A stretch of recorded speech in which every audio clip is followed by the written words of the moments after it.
When last we left our heroes, Wolfgang the Angelic Warlock, Danir the Catman Wizard, Asmo the Sneckman Fighter, and Nara the Drow Sorceress, after vanquishing a demented undead Mind Flayer, they came face to face with the Guide, a high priest of Mother Death and faithful servant of Solomon. He helped lead the party to Solomon's Mausoleum, a sanctum hidden deep within the Underdark. Something felt off as Solomon seemed all too happy to grant the four an audience.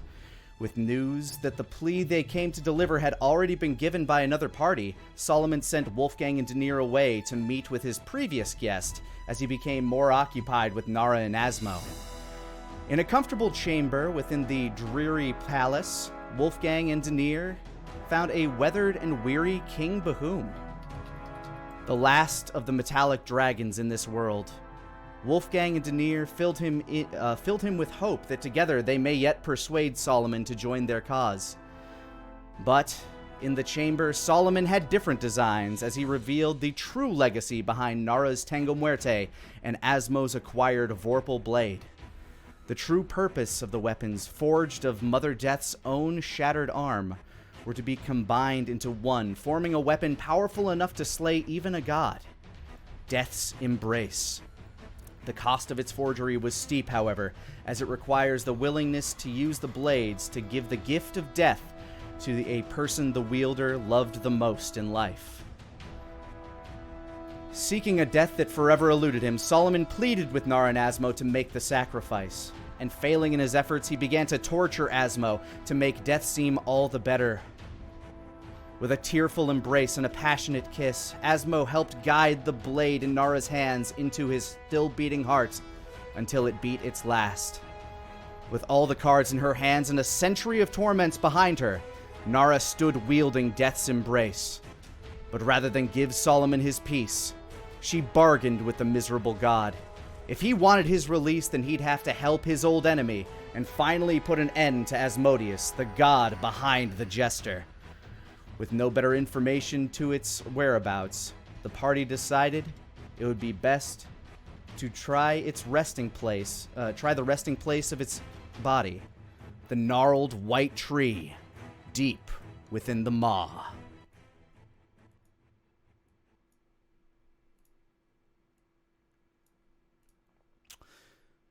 All right, pull open my sounds here.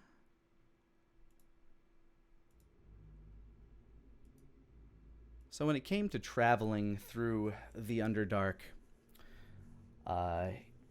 you were each offered basically a space within like a kind of a wagon of sorts that would be pulled by various undead creatures. Solomon choosing to ride alone in a palanquin, basically being held aloft by a giant undead monstrosity. You expect some action along the way, but Solomon doesn't travel like that. Far ahead of your convoy, he sent a group of basically drow rangers, scouts, to clear the way, clear the path as his heralds. And most creatures typically understand that, within the Underdark, that messing with Solomon is usually a ticket straight to the other side of the mortal coil. So you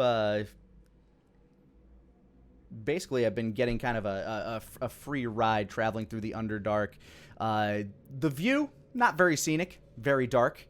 Lots of cave walls. Sometimes you enter one of those massive cavernous chasms that is interconnected by those lacy webs of rocks that seem to almost kind of tie and knit the earth together in these massive pockets of air.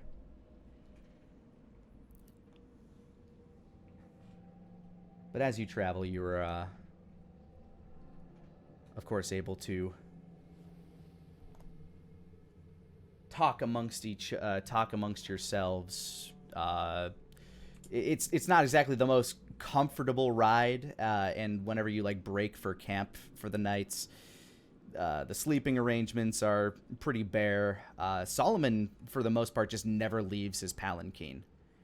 And the large undead troll that carries it on his back, like Kronos carrying the Temple of Pandora in God of War, doesn't seem to make much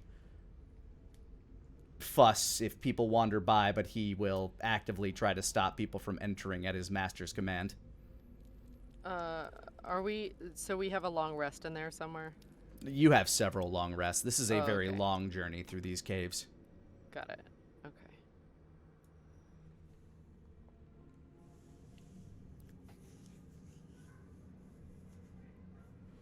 Get my uses of healing light back. Yep.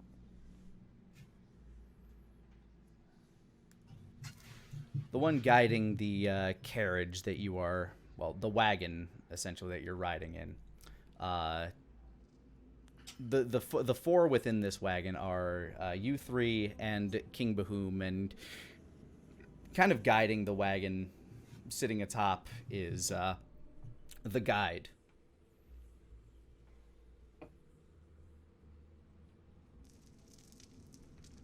Bahoom seems very much lost in his own thoughts.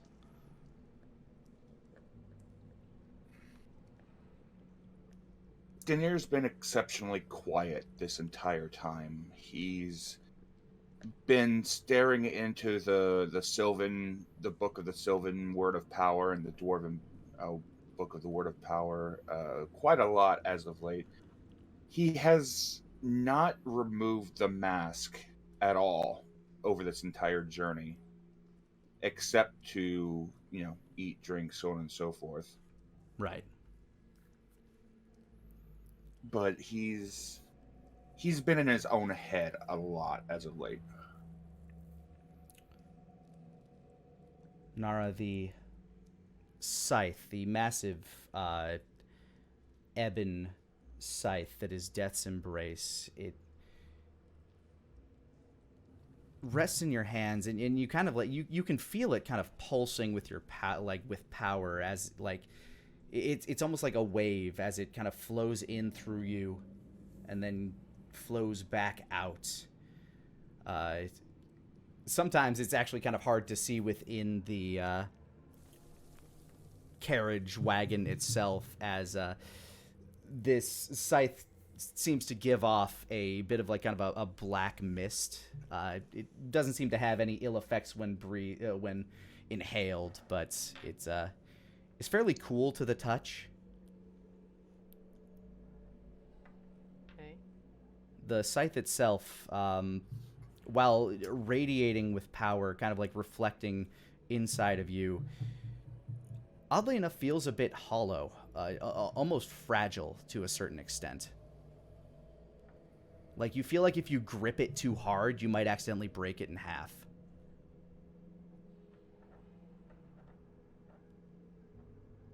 Okay. Gotcha.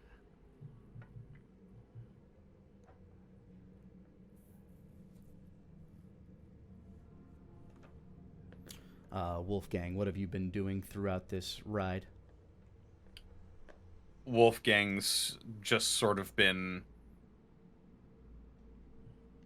trying to keep himself busy, maintaining his weapons. Occasional looks over at Nara and Danier. But he's also pretty much lost in his thought. He will speak up, however, and he'll either catch Nara in a private moment, or just if they don't have that luxury, he'll just say,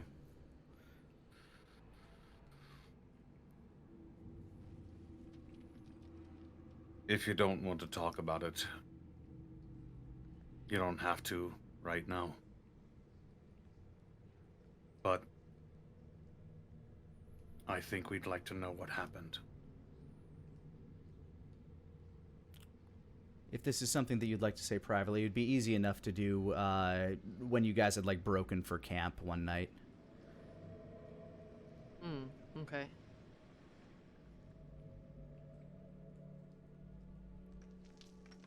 Well,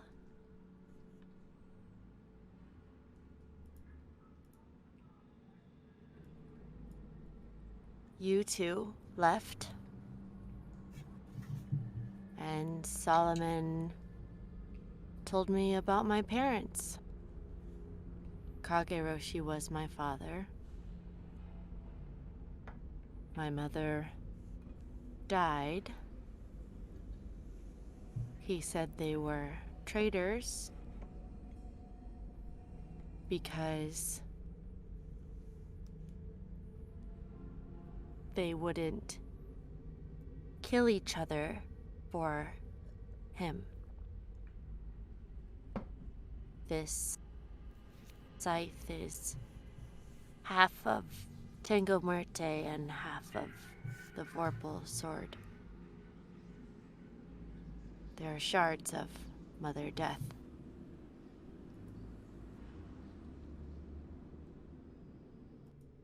He didn't give me any other option. And Asmo all but killed himself because Solomon kept torturing him until I killed him.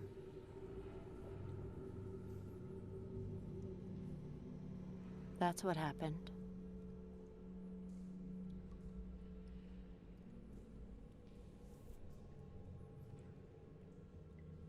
This scythe will kill Solomon permanently.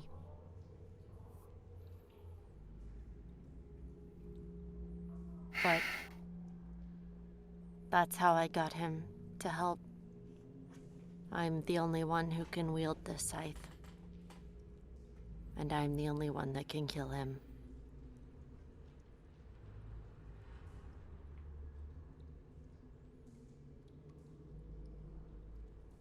While he's listening to this story, Wolfgang will sort of look down the brim of his hat, hiding his expression for the most part.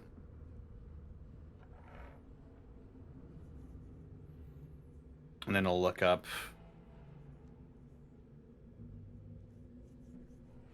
Sort of a bitter and sad look in his eyes. I'm sorry.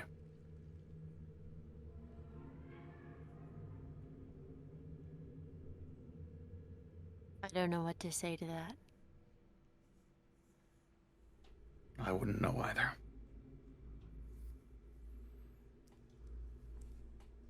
But I am.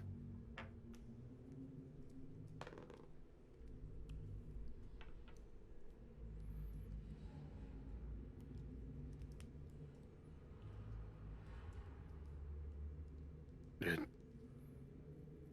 must have been the hardest thing in the world.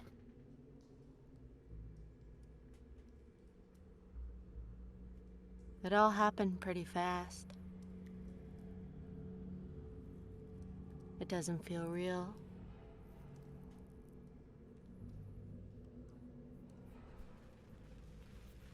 My anger is real. But that's all. As you say that, Nara, give me an insight check.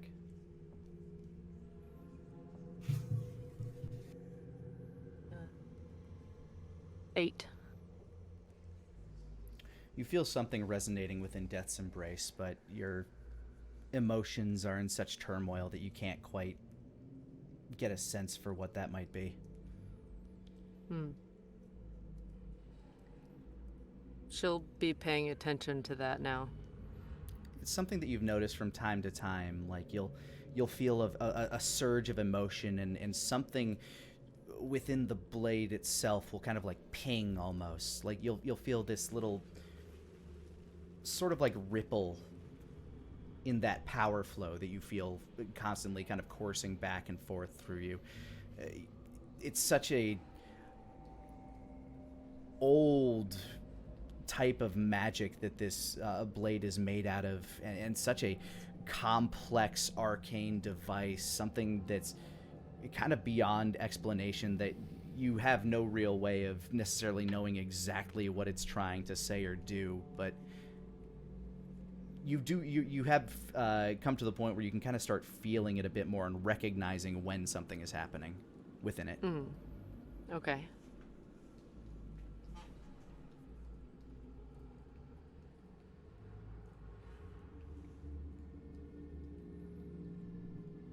kind of like just learning the alphabet and then being told to do calculus. Right.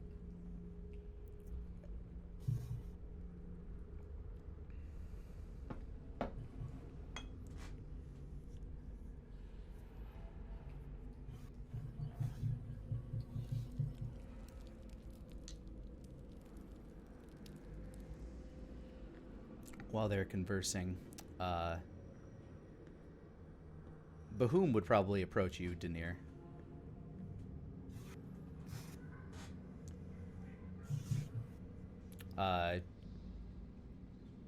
He'd kind of be keeping like a cautious and like almost kind of like a sorrowful eye kind of towards them. I barely knew your friend, but I know he was a brave man.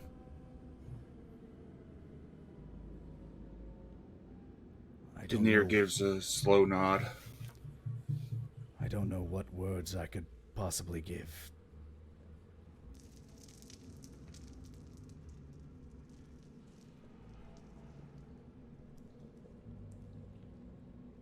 He sacrificed much for this world. And now it seems he's sacrificed everything else.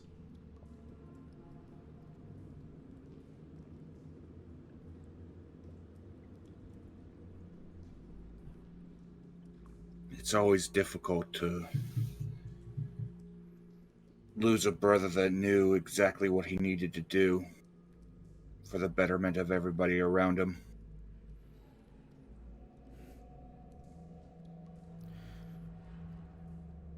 In the chambers back at Solomon's mausoleum, you made mention that you believe you had a way to go back and undo all this. I think so. We've got a couple avenues of it. May I ask, how? One route, there's a spell that the Whistlesteins were gifted directly from Arcanos. None of them at the moment are strong enough to cast this spell, but we believe that Jimothy Blackwart is able to. If the Kyom Diaboli is able to rescue the Archmage, we believe that he might be able to cast this spell and send us back, or at least find other ways to reverse the damage that was done. The spell you speak of, Wish, right? Correct. I do not know the limits to such a spell, but I hope you're right. There's one other route that we have to go, but we haven't heard from him in quite some time. Arcanos has been wandering the north, the south, for a very long time under the guise of another name. We're looking for him to be able to send us back. He always had, one of his specialties is chronomancy. He's how we managed to escape from where we were. And we think he can send us back with all the information that Venario is piecing together for us. We hope to be able to stop this from happening. Arcanos was always very curious and clever. And powerful. If he is still out there.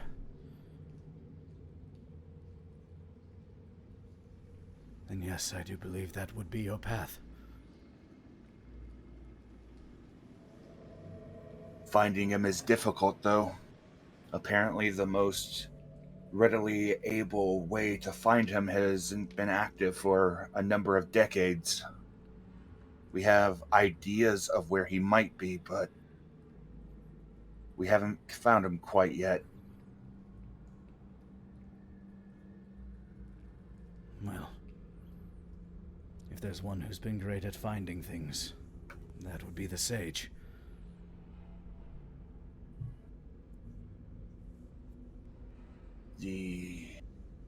On top of the monastery on Platinum Peak, yes? No. No, that's my father. The sage resides south of the swamp. In the Hilllands. Daenerys going to reach into his bag and he's going to pull out the book with the basic map that he has. And he's going to point out all the locations that Wolfgang has pointed out blips on the Goddar. We believe that Doggett is right here in Oasis. We track Solomon here, which is how we found him. Fleetfoot is still in the Hexwood in what's left of Fallwood Barrow. We had some kind of a blip right here in the bog. We think that might be the sage that you're speaking of. That's rumored to be where they reside. We have an ally there, a sorcerer, one of the arcane innate that we knew quite a long time ago. But there's one that we're unsure about, and he points down to the southern islands. There's one that's hanging out down there. I have a couple ideas of who it might be. I think it's either him or one of his companions that are down there.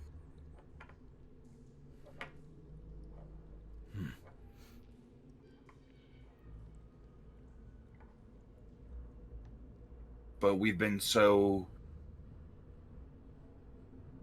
let's just say, busy the last few days, dealing with Nidhogg and the Jester trying to take over Nidhogg's body, fighting our way over, dealing with a Boneclaw, a great undead beast, and then immediately dealing with an undead Mind Flayer that apparently Solomon brought back and then lost control of. And to you, all of these trump fixing the world.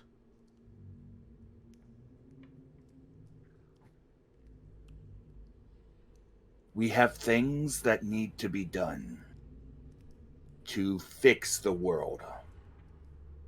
Asmodeus is one of the greatest threats to this world. Even if we go back in time and we fail what we want to do, we still can take out Asmodeus to give the people here an opportunity. We're not just going to abandon this world in the hopes of going back without doing some good in it.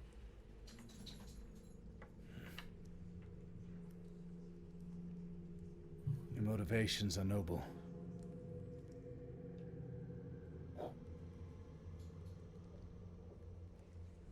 I can respect that. But I fear if you're to fall here, then any attempt to go back would be for naught.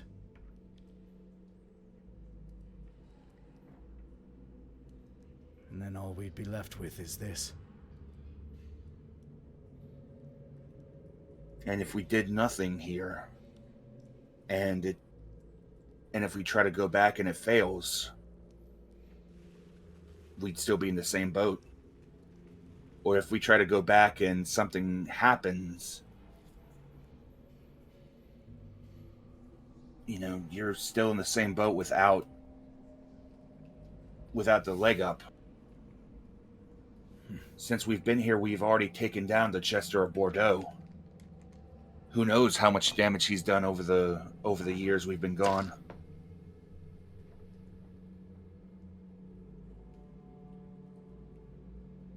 We've already done some good with Nidhogg. Hopefully that'll help with him.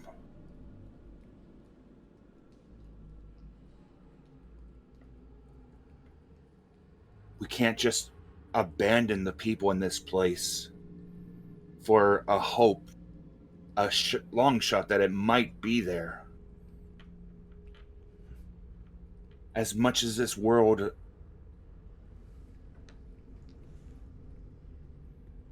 as in dire need as this world is, we can't just abandon it without trying to do something. I understand the risks of going forward, and I understand the risks of going down into the maw. That place is one of the places I most fear on this entire planet. The last time I walked over it, I heard things calling to me.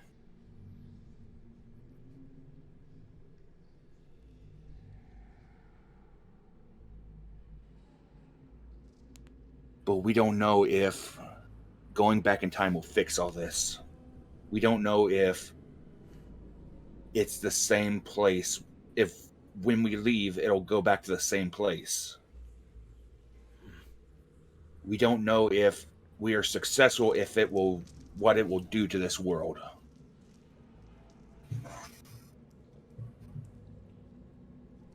Boom. Kind of brushes his chin. Your rationale is more pragmatic than I had originally anticipated. I thought it was all idealism, and well, I do think some of your idealism might blind you to the dangers.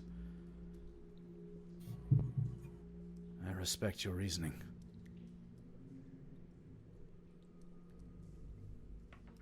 A lot of my idealism has disappeared over the couple years that I've been doing this.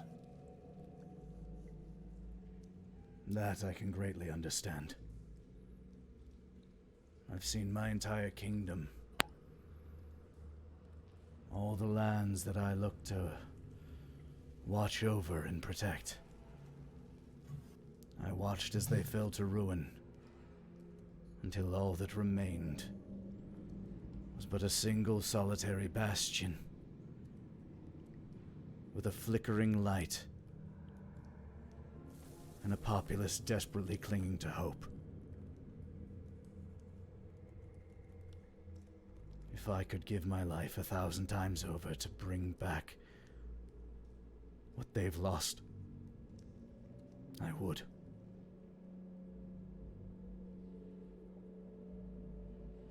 Alas, I have but my own life.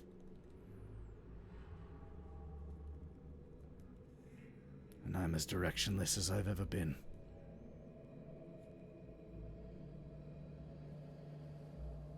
Well, you may be but one life, but we have a direction now.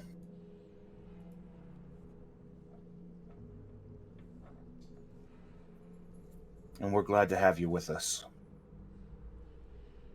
We've been hearing rumors of your movements over the last number of days. Nidhogg isn't too happy to hear that you crossed the mountains. If he ever left his hole other than to burn down a field or two or a city, perhaps he could have spoken so himself.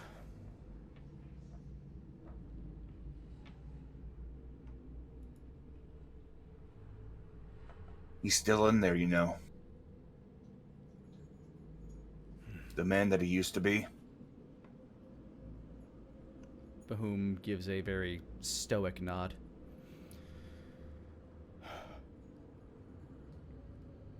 I know. And I bear the weight of that.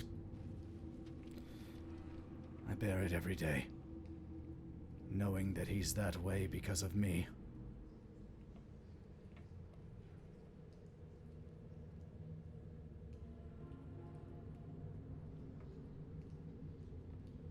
I know that weight. It's a heavy weight on the chest that feels like it can crush you at any moment.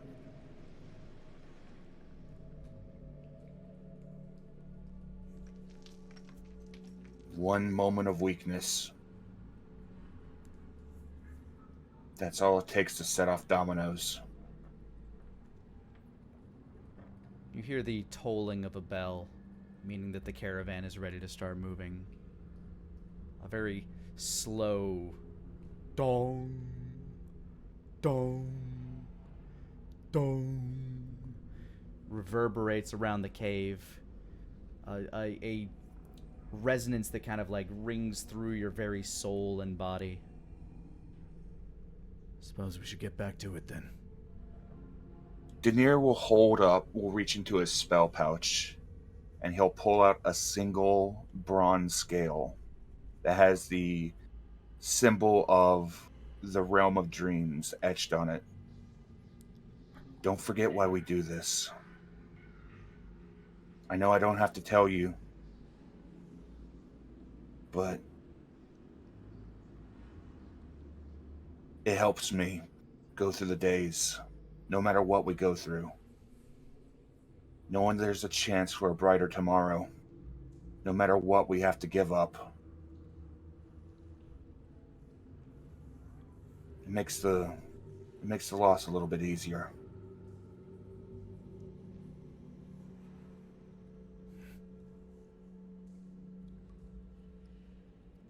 Perhaps. He tucks the scale away, pulls his book back out, and he goes back to the position that he was, almost as though they never had this conversation.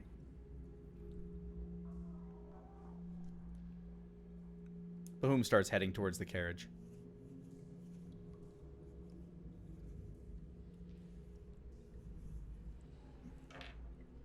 And after a couple minutes, Daenerys would follow after.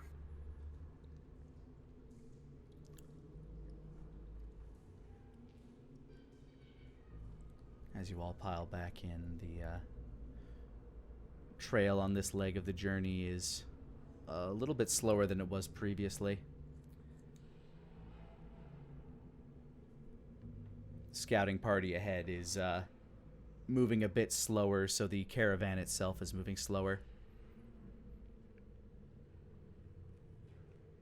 The guide would actually kind of like speak over. We're going to be crossing through spider territory, it would seem. The Spider Queen is not always welcoming of our kind.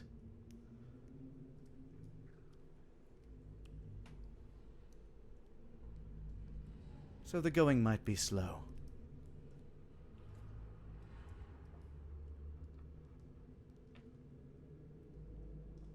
I have no qualms with this.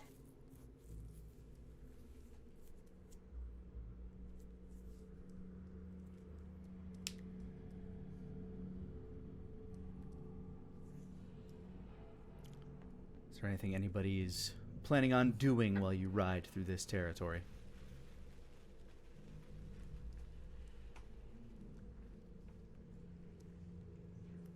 Not really.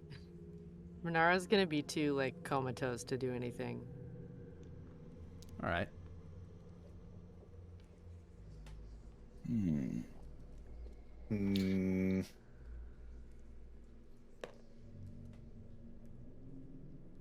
I probably can't do much on the way, at least. Daenerys going to enter a dream trance while the writing is just going along. Alright. He's going to keep an eye out specifically for Pip, for Tom, or for Lush. He's just, floating around watching, basically keeping an eye over everything. Trying to travel through the dreamscape. Mm-hmm. See if any of them are slumbering or whatever. the godly Slumbering. He equivalent knows would be. that Tom has gone through the dream realm before, and he has met Arcanos in the dream realm, so he's keeping an eye out for him. Alright. As you sit in your trance in the dreaming, Bahum would notice, like, you're giving off, like, kind of an aura about you while you do this, and with the eyes of a golden dragon, he can very well tell that something's going on. He would look over to you, Wolfgang. Is he all right? He does this sometimes. He likes to, meander with dream magic. He's gotten pretty good at it. I'm not sure what the bells and whistles are all with it, but, it's proven to be pretty helpful, especially with the way our enemies move and navigate. Daenerys been pretty instrumental in keeping certain sorcerers from turning into demons. Apparently that's how they're gotten. They're corrupted in their dreams. Interesting.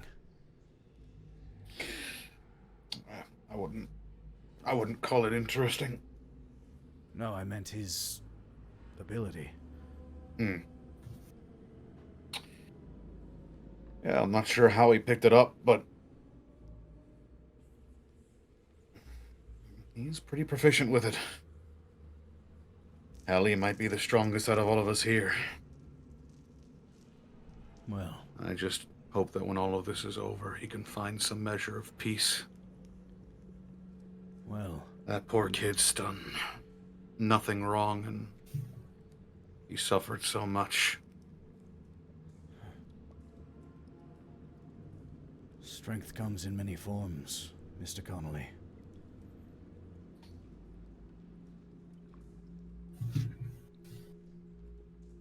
Yeah, I know.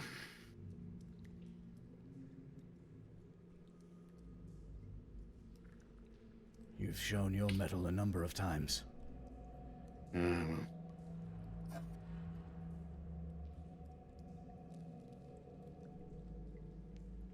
He actually glances over towards you, Nara.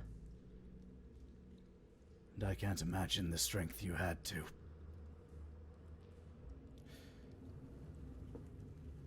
It wasn't strength. But it is strength to endure beyond. I'm only alive so I can kill someone. And she turns away. Give me another insight check.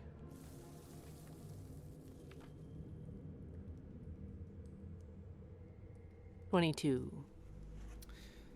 This time, as the images and the memories and the emotion kind of flash through you, you get a much more clear resonance. Since you were trying to like think on it and pick up on it, you feel the scythe as it's almost kind of empathizing with you. This wave of sadness and anger that's welling inside of you.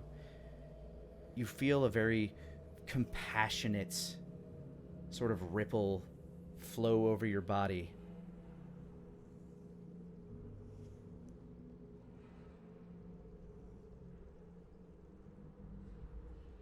Almost as if it's like, almost as if you kind of like feel an aura trying to like give your soul a hug almost. The blade still, or the scythe itself still feels rather fragile in your hands, but it seems to recognize what you went through to make this happen and what your intentions are. Well,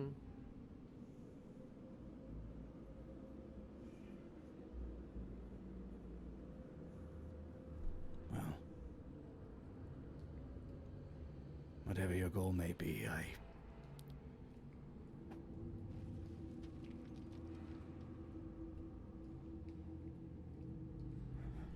And the gold dragon seems at a bit of a loss for words.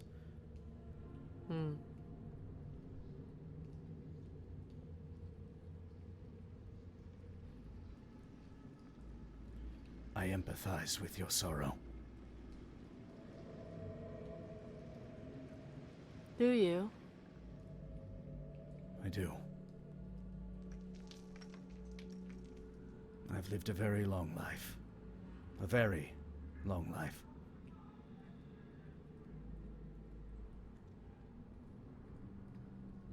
Through it, I've known many mortals. But the ones that sat with me through all of it, my siblings, they were everything to me.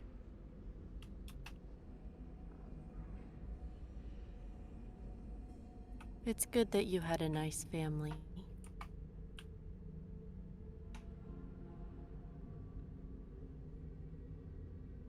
I suppose being raised by Solomon was trying. Horrifying is a better word.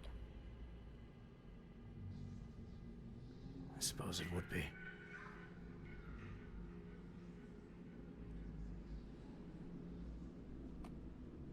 1,000 years ago, I waged a war, a crusade, just to try to put an end to him myself.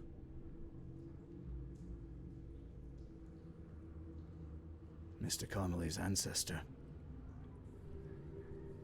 He was there. If only it had worked.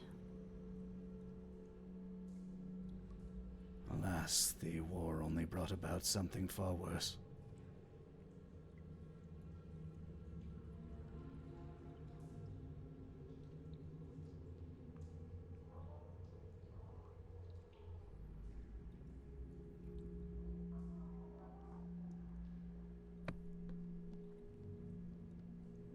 Well,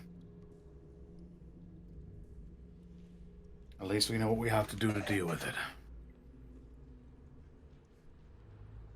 And with the knowledge from our time here, with a bit of luck, we can go back and prevent any of this from happening.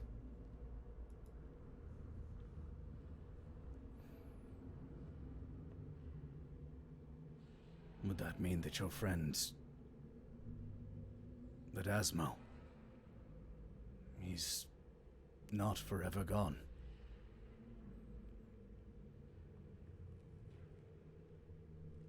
And he looks toward you, Nara. One of them.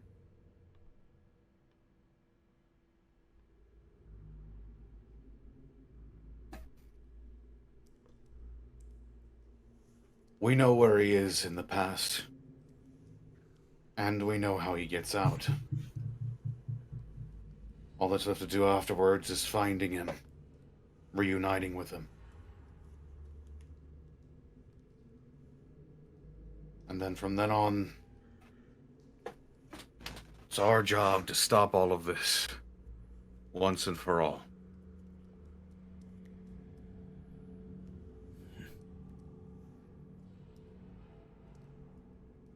I put that weight on my own shoulders once. Do not let your sense of duty bind you.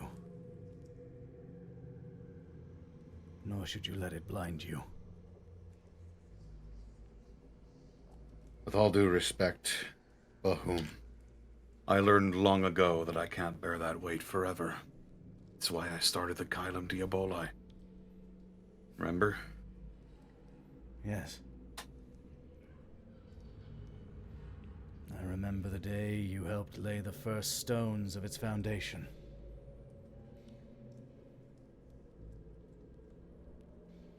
And now they protect the kingdom far better than I ever did.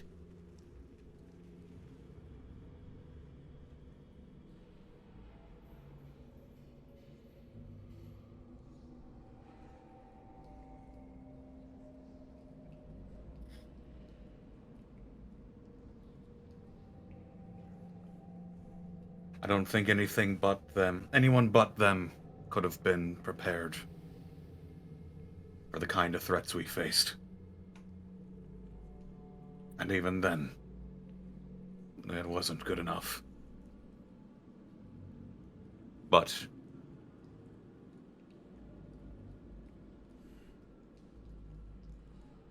I've got a feeling that soon the odds are going to swing in this timeline's favor. I pray you're right. After all, we've got 2 Connollys at work now. I suppose we do. Even still, there are some threats that... And you see this kind of like far off look in his eye. They can be very... nearly impossible to truly be prepared for.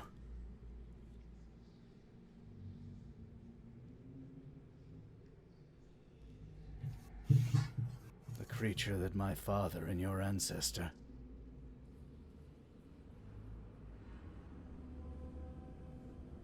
that the gods faced... I never got to see it myself, but I only saw the wreckage that it left behind. The very scar on the planet.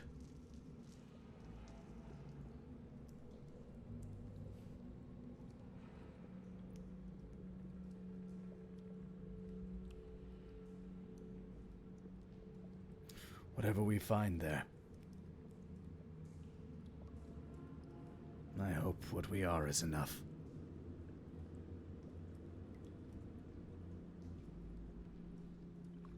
Wolfgang sort of pushes a cartridge into Requiem, and he flicks it shut. It's gonna have to be.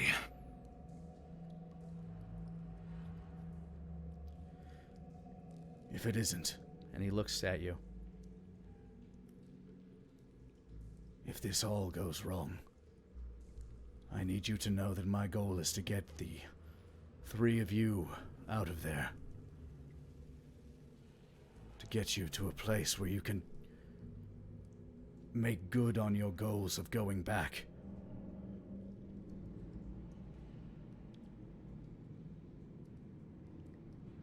To stop all of this from happening, I will give my own life to make that happen.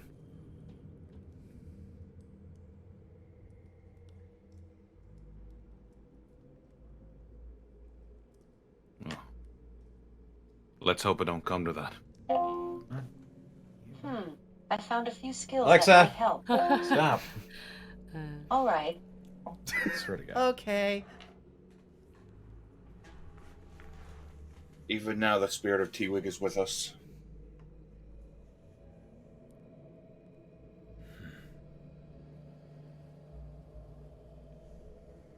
And with that, Bahum sits back and looks out the window at the absolute darkness that's around you. Although now you can see the area that you're traveling through, as the wheels are kind of giving off this slightly kind of like tearing, like Velcro-like noise. There's a lot of webbing around the area that you're traveling through, and as you, if you choose to look out the windows, you'll see every now and again the curled-legged form of a dead spider, and once in a while you'll see a dead drow among them.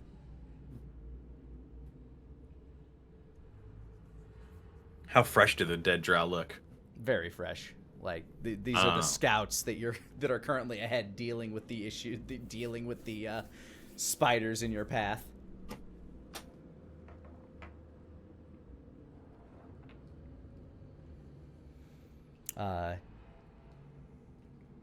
You can hear the guide kind of muttering a small prayer every time you come across another body.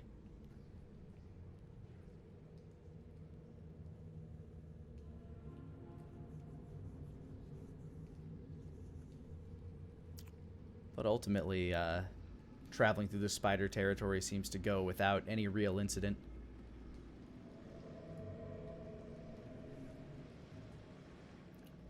Though it is quite some time as you take a rest, as you are able to kind of like rest within the carriage itself. It's been several days, as far as you're aware of being within these caverns, that it's difficult for you to tell exactly what time it is anymore.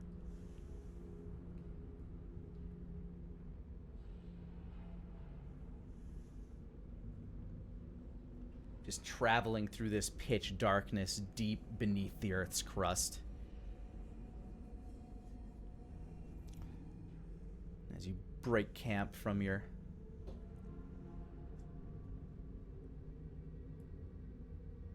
next few days of travel, you find yourself, for the first time in a very long time, as you look out, you're able to look up into the sky, and from the very pits of the maw itself, and you're looking up for what could be like kilometers and kilometers of space above you. But you are able to see the open sky. You can see the moon as the full eye of the moon is nearly upon you. The shadow around the moon, kind of giving it like almost like a three-quarter crescent. And as you get your first glimpse of the moon, the guide would say, "Ah, the mother's eye is almost squarely upon us." Even in the maw of the beast, you can still see the sky. Yes. From the top, none can see the bottom. But from the bottom, all can see the glory of the mother.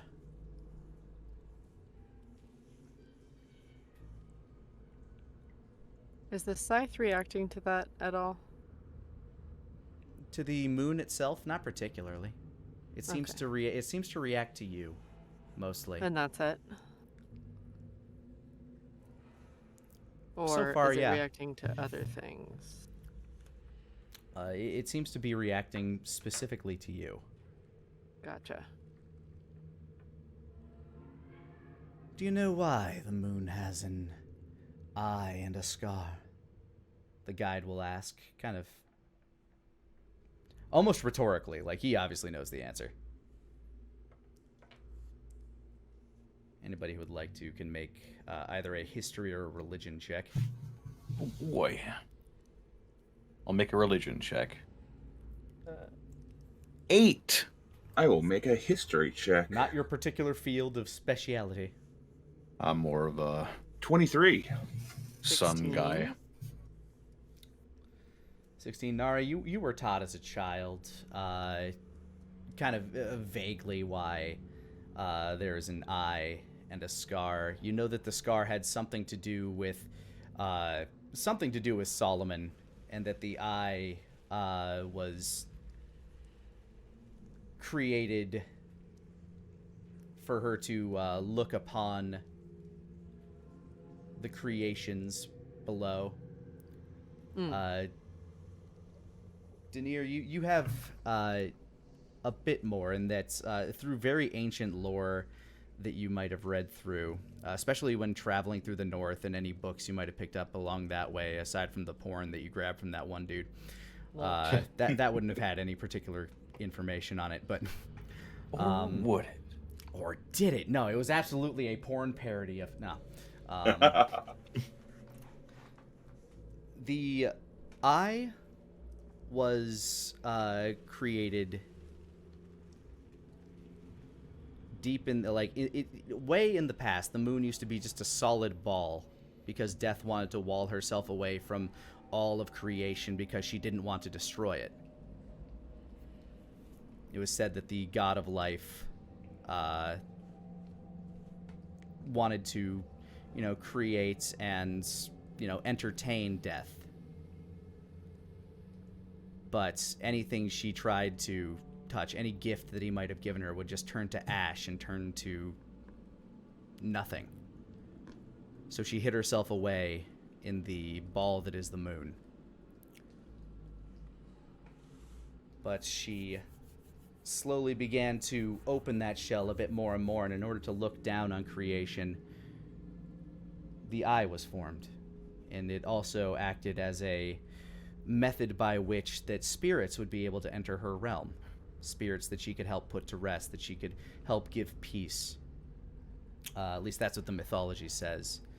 And the scar was caused, first and foremost, by Solomon's birth. And the cross on the scar was caused, the actual fracture, the massive X shape on the backside of the moon was caused when Solomon first ripped the souls of the dead from the plane of death itself. Daenerys been quiet. He's been in the dream state for countless hours. But as this question is asked, the dream state slowly fades, and he relays all this information.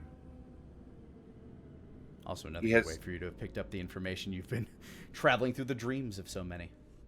Oh, yeah. I've been in the dreamscape constantly for like the last 3 days. Good God. Also, while I was gone, if I could have, I would have sent a message to Doged, basically saying, the time is coming when Spike is summoned.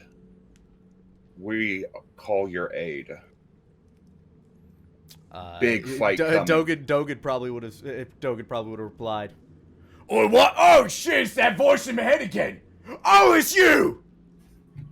Oh, alright. I'll keep an eye on the boy. Who's a good boy, Spikey?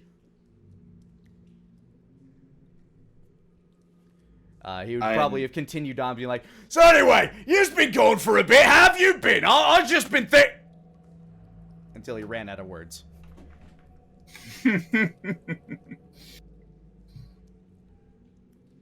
Daenerys slowly looks over towards Wolfgang and Nara. When we do this, we won't be alone. Nara nods. War will be on our side.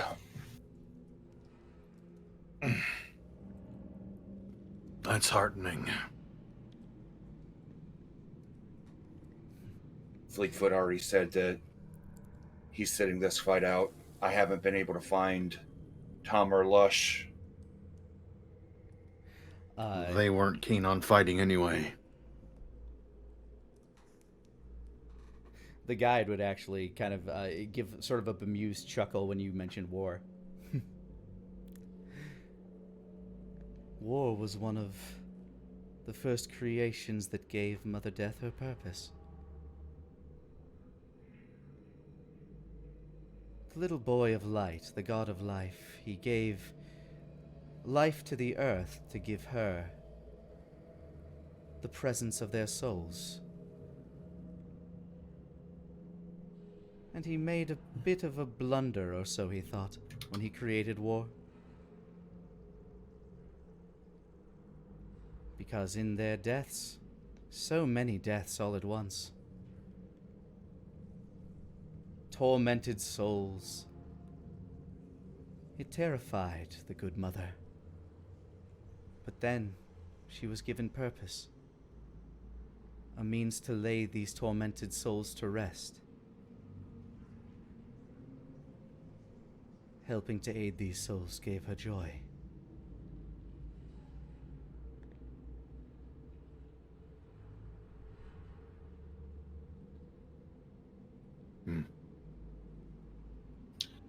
Life loves death longer than there's been words to describe. So he sends her many gifts, and she takes every one. And in return, she gave to this planet the Master.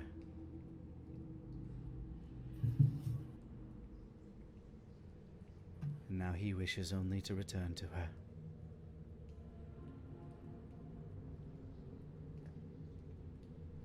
What happens when he goes?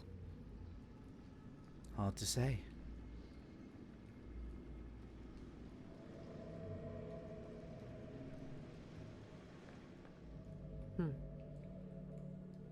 He's been among this planet for so long, I don't know if his powers will disappear along with him, or if the gifts he gave, his gift of bridging the worlds between life and Mother Death, whether they'll remain in mortal hands.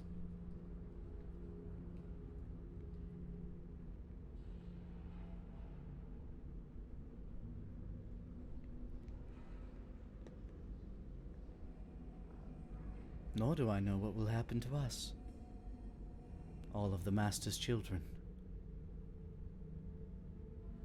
We are, of course, granted our very long lives by his whim.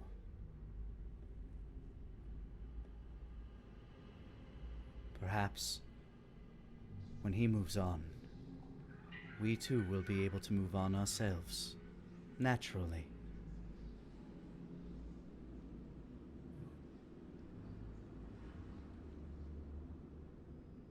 Wait, so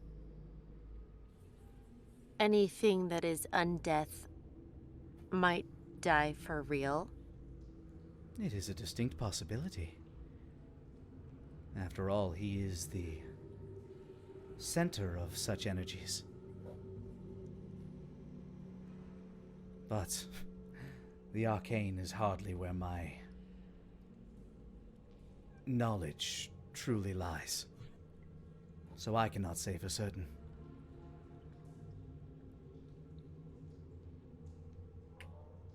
Well, to me, that sounds like a pretty brilliant future. Perhaps. Or perhaps you'll miss it when it's gone. It'll certainly put me out of plenty of jobs, but I think I'd be glad to not get that kind of work again. So much suffering. And for what?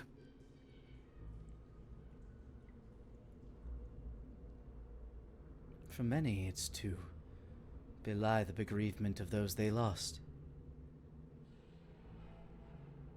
For some, it's a means of producing what they cannot alone. True, the Master's gifts are often used for nefarious purposes. But that does not mean they are without merit. All power given to those who would use it poorly is a dangerous tool. The powers you wield, for example. If you had the mind to it, you could do many terrible things.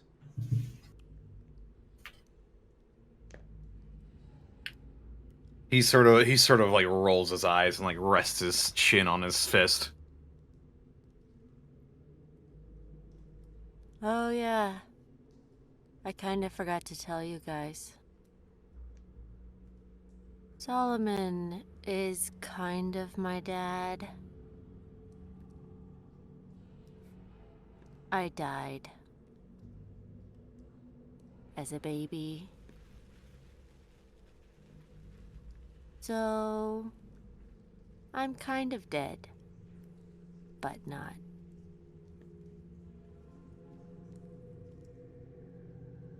That's why Whisper Cat is my mom.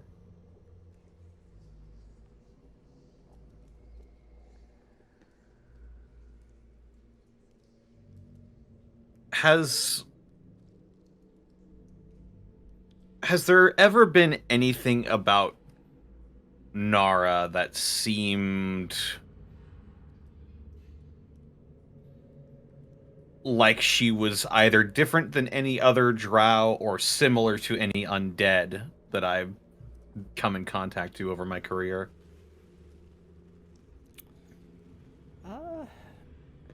Give me an arcane check, I suppose with advantage, given the fact that you are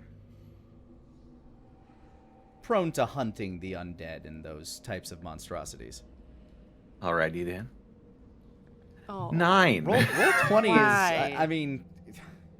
I'm used to it. I'm Yeah, used to it at but this point. Still, I just, it's an inverse of the other roll you had today, which is what amuses me. To your knowledge, Nara doesn't seem that much different from... I mean, aside from the fact that she seems a lot more free-spirited. than any particular drow that you have met. You know that at least on one occasion you have put you to, like, on multiple occasions you've seen you die, so you're guessing that Solomon plays very liberally when it comes to the drow that he keeps around them,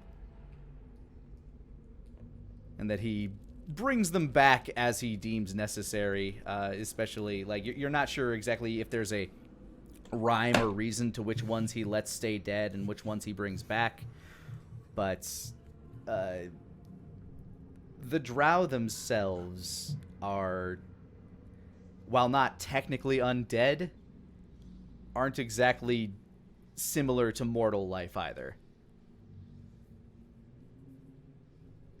Wolfgang sort of looks down at his own hand briefly, and there's a very brief flicker of white shining through his flesh. No, I don't think so.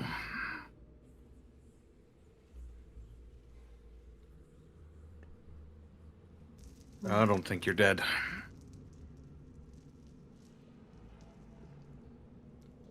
Well, I guess we'll find out whenever Solomon's gone.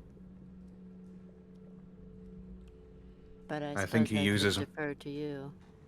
I think he uses more of his dad's power than either he realizes or would care to admit. Probably.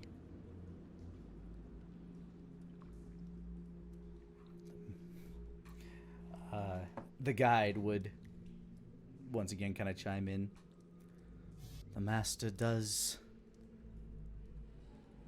seem to take after his father in many ways, it would seem. From what I understand, they both have quite the temper. Not that I've ever spoken to his father. Well, if big guy's ever been angry, I haven't seen it. He seems morose more than anything. Melancholy. Well, I can't rightly fucking blame him. you weren't around 1,000 years ago, I suppose. I sure as shit wasn't. The very nature of your bloodline was started in anger. A means by which to punish the master.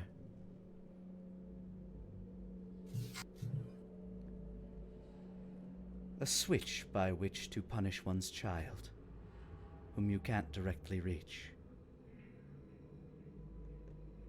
God, I'll buy that. I think you're wrong. Am I? Maybe. I don't think any father would want to hurt his child.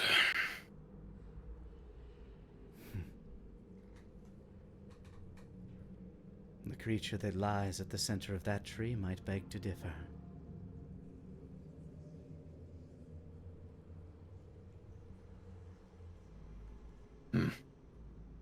According to the master, that was the will of his father, made manifest.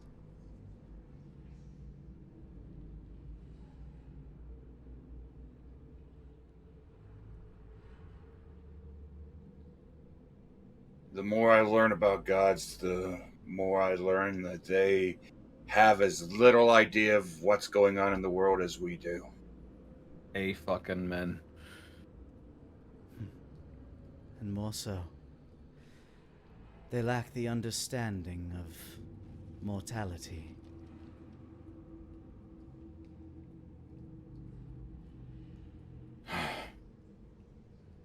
Still.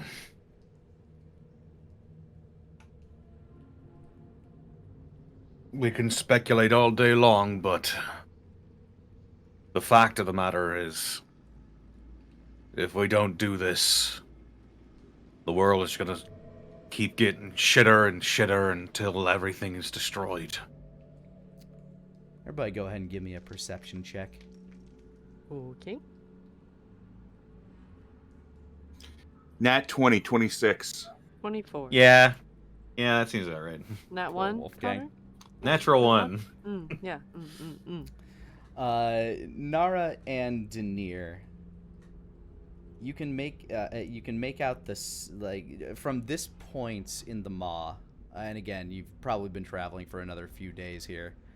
You start to begin to smell the smell of very old death. This sort of copper and nickel mixture in the air of very old blood, but you don't hear any sloshing.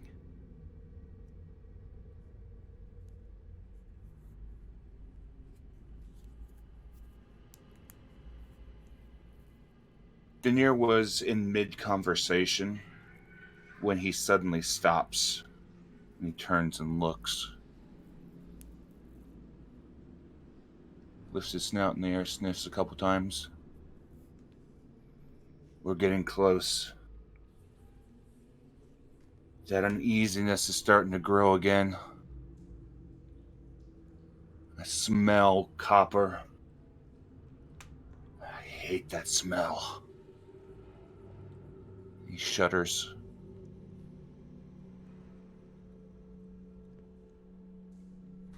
We're getting close.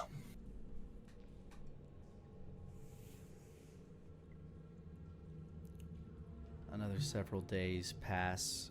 You never quite see the sun overhead, but you can tell it's daytime because the sky gets a little pinker. And by the time the moon rests above you, the full eye staring straight down, the wheels on your carriage, again, you kind of start to hear like a slight sloshing. Probably by like the second day, the only thing any of you can kind of like smell in the air is this old blood, but you go kind of sense blind to it by the time you get to this point.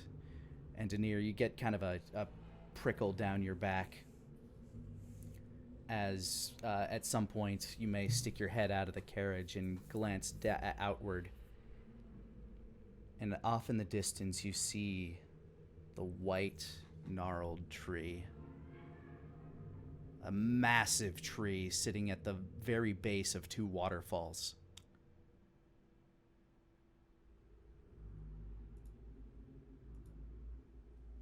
At this point, Denier has, over the last couple of days, Denier has taken that black cloak that he got from the loon, and he's made it red.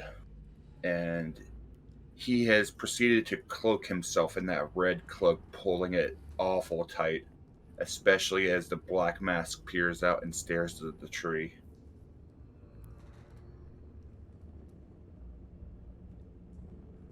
As you make your way in, the caravan slowly getting closer and closer to the tree, the eye of the moon staring down upon you.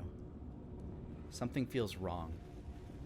In your mind, heading to this point, you imagined a massive battle full of so many of those little demon dogs, those slurping beasts drinking at the pool of blood.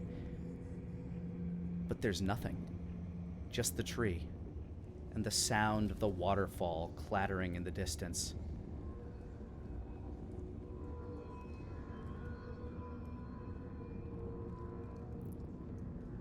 Eventually, you finally make it all the way to the tree itself, completely unhindered. Mage armor goes on.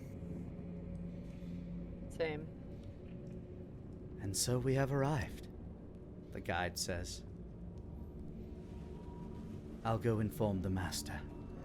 He steps down off the carriage and makes his way back to Solomon's palanquin. He opens the door to the carriage for each of you and gives you like a small, curt bow.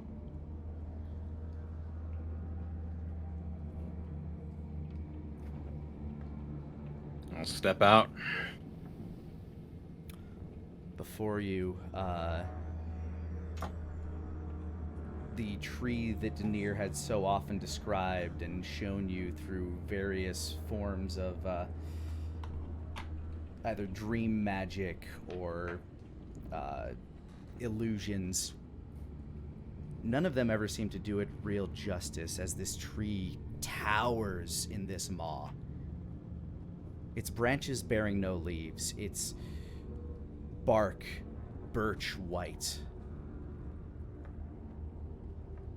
And at the very center of its husk, at the very center of its trunk, is that hollow hole.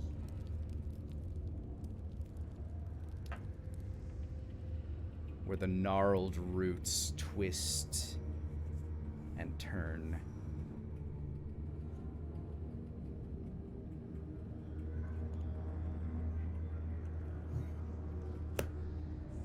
I don't like this. I don't like this at all. Wasn't quite sure what I was expecting, but no resistance at all, wasn't it? Detect magic. As you detect magic, the tree itself is very much magical. A very ancient and powerful druidic magic. It seems to have faded with time, but its power still pulses through, and you can see it as it kind of weaves its way into the land beneath. But there doesn't appear to be any other magic within your eyesight. I don't see anything.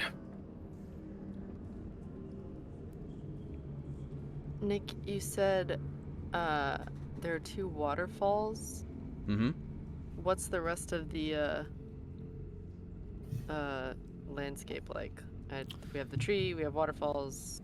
The terrain down here, there's a lot of old, dense mud, some rocks. Go ahead and give me a survival check there, Nara. It's a lot of this is going to be like rocks and mud. Survival, you said? Yes. Okay. 4. The mud is very dense. Like, not to the point that you don't sink into it, but if you kind of like rest in a spot for too long, your foot kind of sinks in and it makes that like very farty noise as you lift your foot back out. It's not like bog mud. This is a mixture of clay and dirt and, by the smell of things, blood. How far away is the tree from us, where we are now? From where you are now, you're probably within 50 meters of the tree itself. Okay. And there's no sign of anything coming or going? Nope. You can give me a perception check, I suppose. Anybody can if they would like. 28? 25. All right. 11. So, Denier, your gaze is purely on the tree. It's very hard for you not to look at the tree, most specifically. He is basically pacing back and forth behind the group, almost like a cat staring at a predator. The tree itself sits motionless.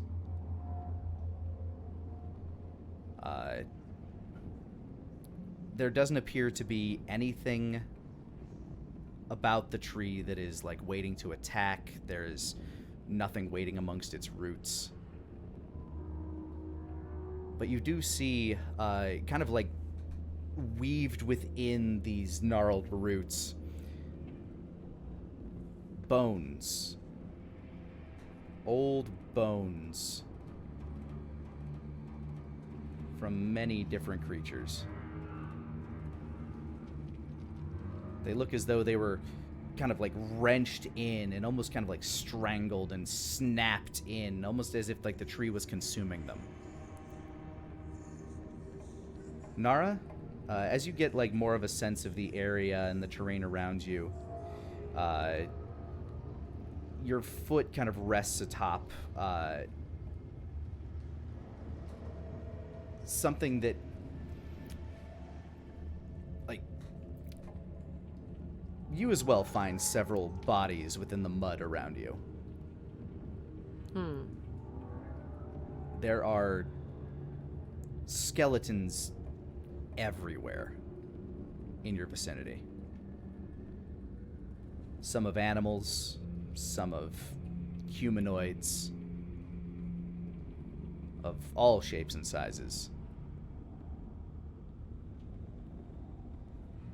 But nothing that would resemble any of those monstrous creatures that you had hunted previously, or that Denier, Wolfgang, and Asmo had faced in the underground previously. Nara will turn and stare at the palanquin, wherever Solomon's face probably is. Solomon would be stepping out. Gets a look around.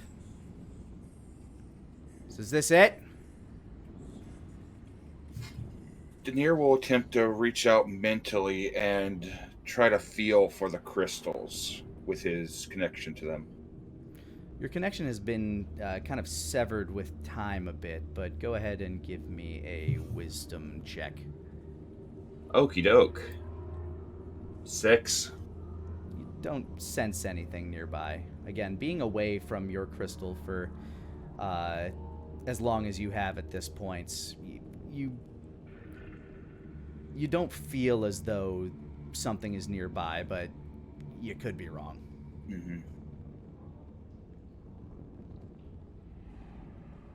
I don't feel any gems nearby, but I've been away from the one I had for so long, my senses may be dulled.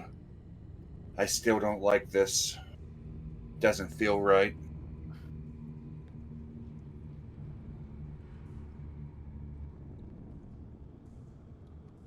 I think this is it, he calls out to Solomon.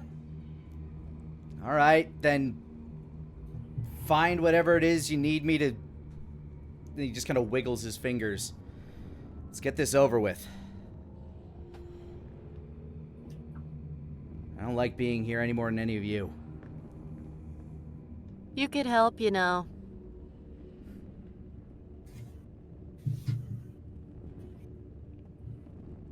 Think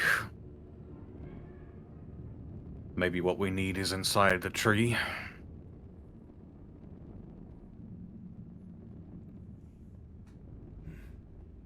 I won't let you Probably. go alone.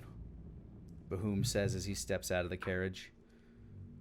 And he starts to contort and twist as he begins to take on his full ancient dragon form. Climb on my back. You hear a voice kind of resonate inside of your minds. I can Hang on make the now. climb. You want us to go look in this tree, right? I don't see anything else around that would be close to what we're looking for. Why doesn't Solomon do it? Wasn't he here before? You were here before, weren't you? Yeah, You were here when all this happened. yeah, I was. So let's get this over with so I can die. Yeah. So, if you've Got already any been here before, why don't you go in the tree?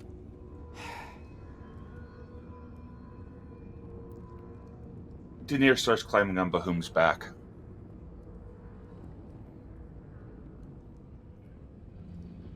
The tree is almost like a tomb.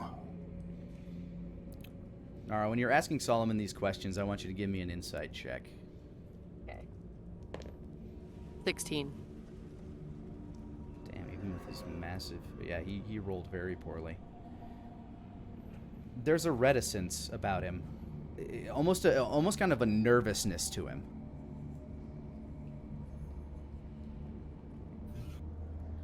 Why are you nervous?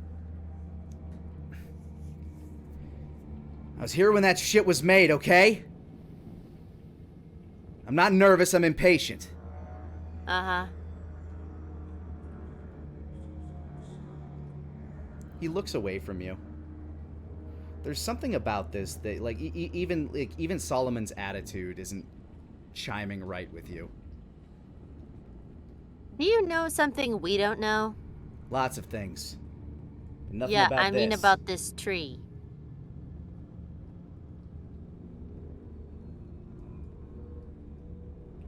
Nothing about with this. I don't... This isn't my area. Can't you revive some of these things and make them talk or something?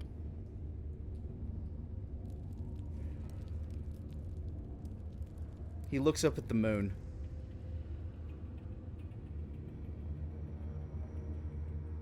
Probably not the way you'd want them to. Care to elaborate? He points to the tree. That thing messes with the shit that I do. It doesn't just let things be, it twists them and it changes them. Ah, great. Its nature is corruption, after all. Corruption and destruction. Its entire goal is to destroy death and let its creations overtake the world.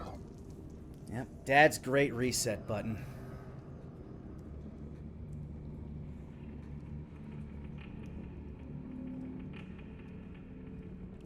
Well, sins of the father and all that jazz. We're not gonna get anything done just sitting here thinking about it.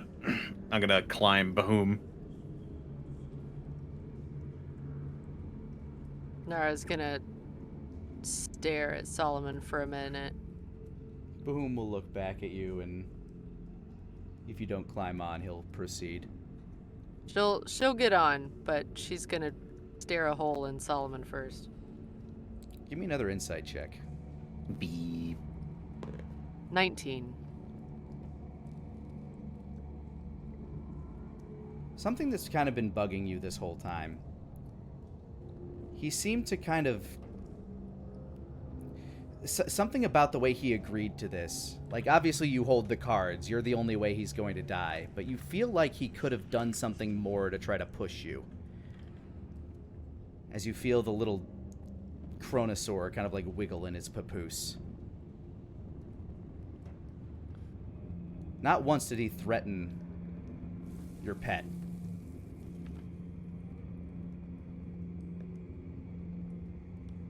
Now, that doesn't make him good or anything, but it's weird to you that he wouldn't use that.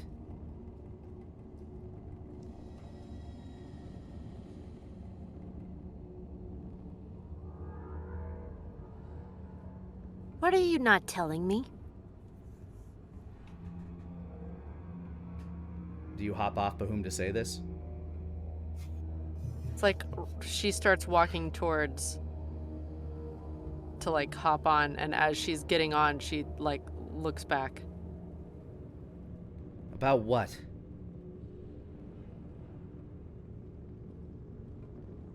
It's something obvious. But you're not telling me. And I am already pissed at you. Good, channel that. Don't make me channel it in ways you don't want me to.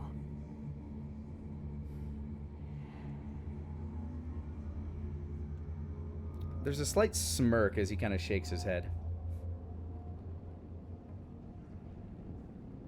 That.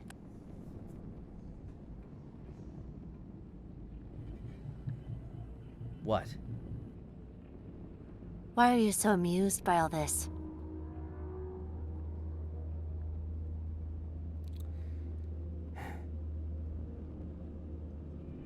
Maybe it's that I'm close to the end. I don't know. Why do you care? You have been my surrogate father for over a century, you fuck.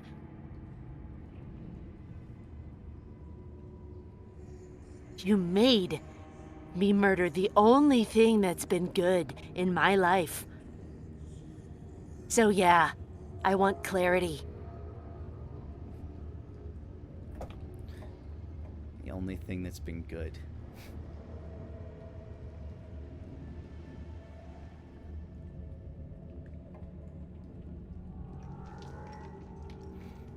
I suppose I did.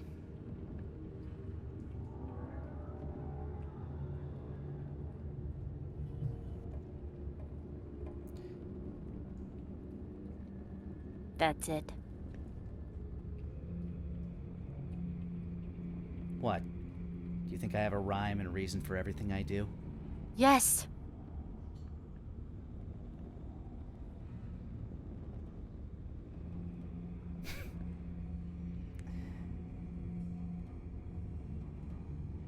I've been on this rock for a very long time, Nara.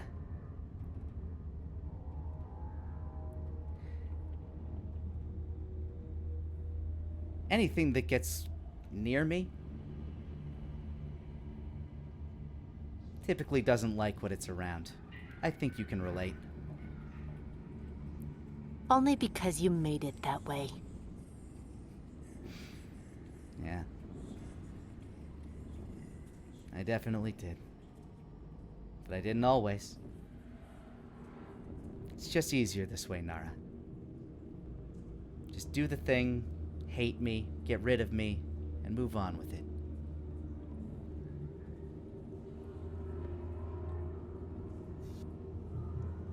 You've made a lot of bad choices, Solomon. She'll get on top of Bahum. I suppose this is just one more. He just kind of like waves his hand.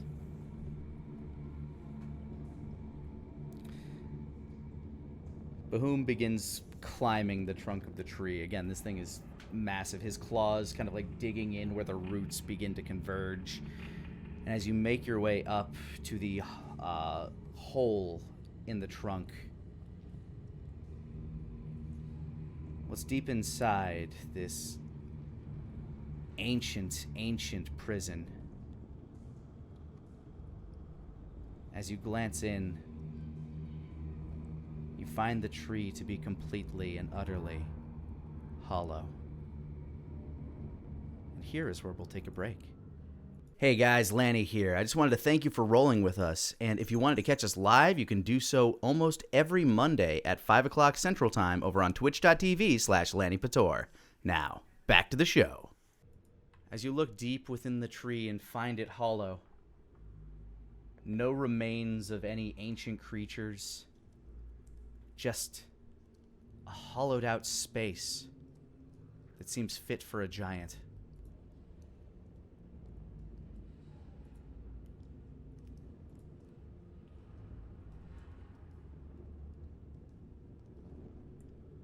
Go ahead and give me perception checks. 20. 11.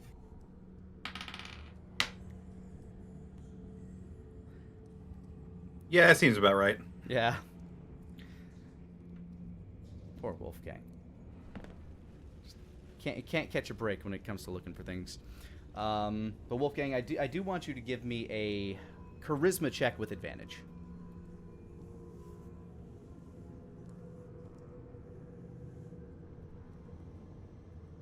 That's an 11.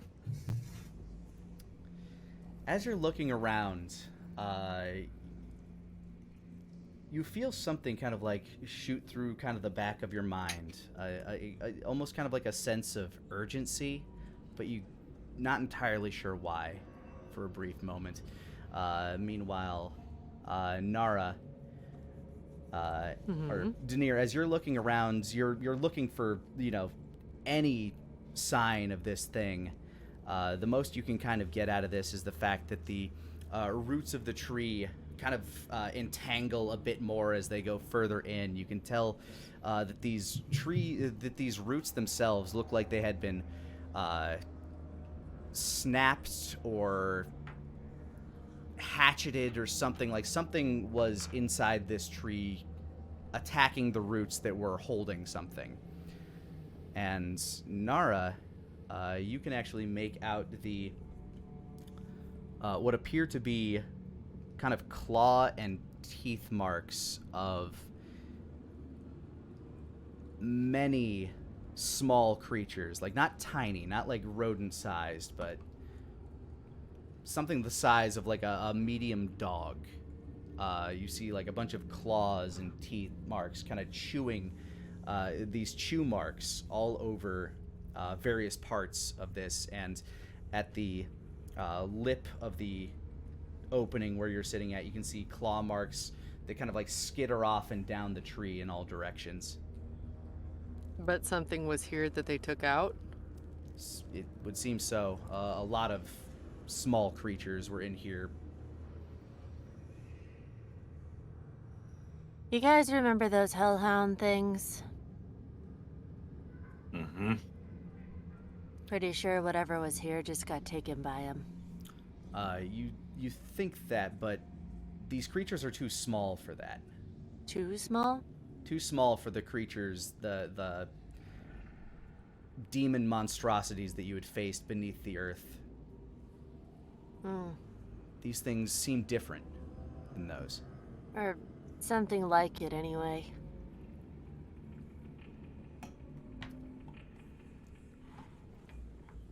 Either way, whatever was here isn't anymore.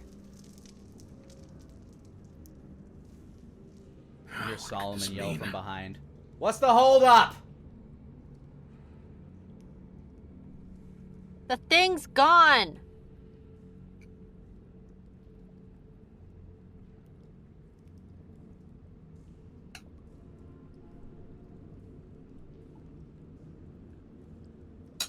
You're met with deafening silence to that.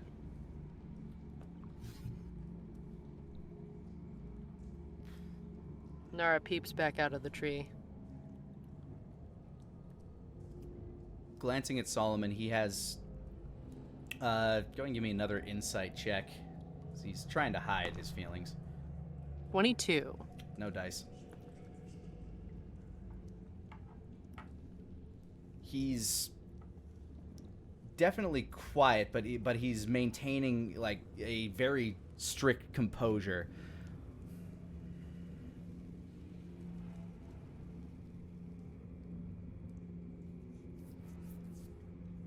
But something's underneath it.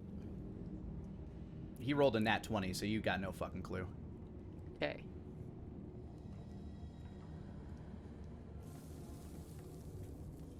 Do you know what was in here?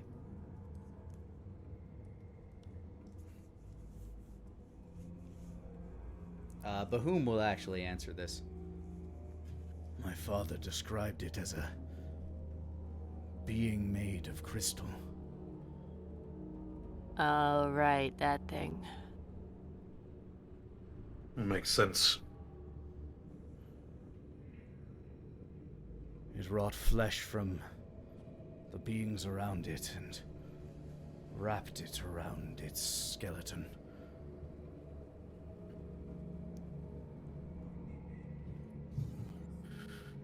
What is it with bloody skeletons? Could I analyze the marks that Nara pointed out? Sure. Can I assist him, given my my I don't know connection and Like, knowledge please. with like demons? Go ahead and give me an investigation check with advantage, Wolfgang. Thank you. Here we go. That's good. 23. Yay! 23. All right. You kind of like hop down onto the lip of the tree a bit. Nothing appears to be an immediate source of danger for you.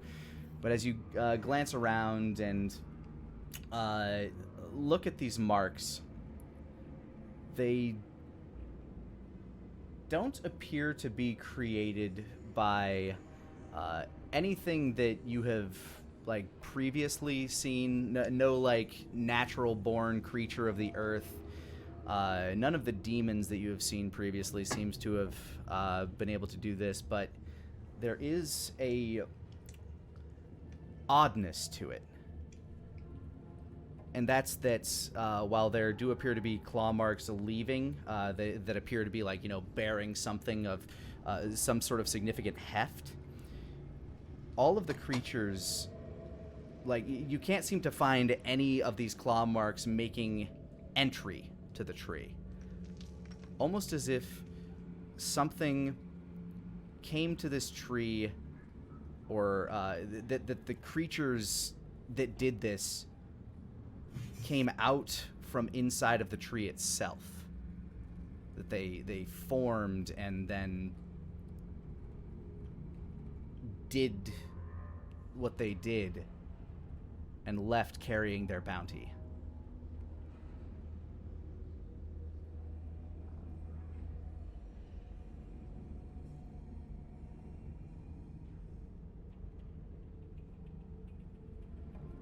Huh.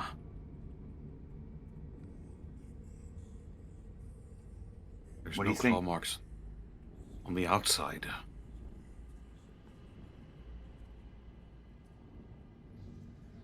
Whatever took whatever was in here away, they must have somehow manifested inside of the tree. As you're in the middle of your sentence, a ghostly howl created by a force of wind high above you in the maw begins to kind of like pervade the entire area. A massive gust of wind as you see a flume of dust fly out from above you, and the waterfall actually kind of gives way for a moment.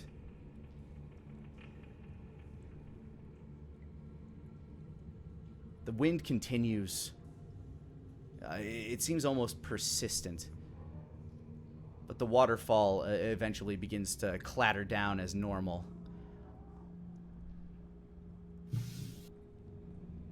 Daniel turns his attention towards the waterfall as though to try to determine if it was the wind that was obstructing it or if there's something else there. A moment later, as the wind is doing it, you feel like a slight, kind of like a thud in the air. Almost as if like a very distant concussion had precluded the space. I don't think we're alone. Was that an explosion? An explosion. Bahum would actually kind of resound. It sounded like it. Elliot. Bahum's eyes widen.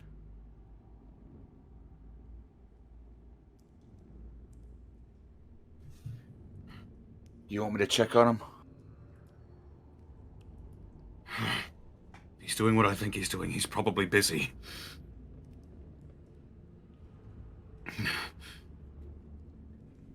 He'll be fine.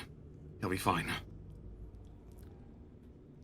Something else you can glean from these marks, Wolfgang, is that they do appear to be, at this point, about a week old.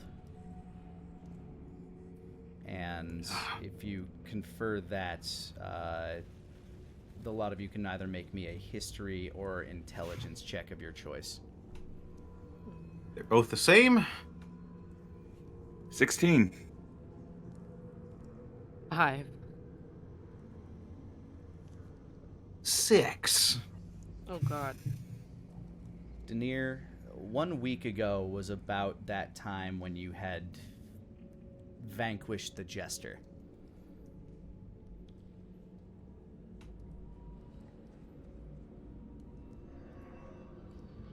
These...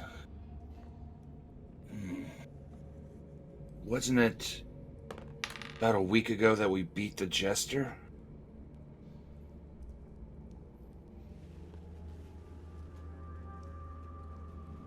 Oh no.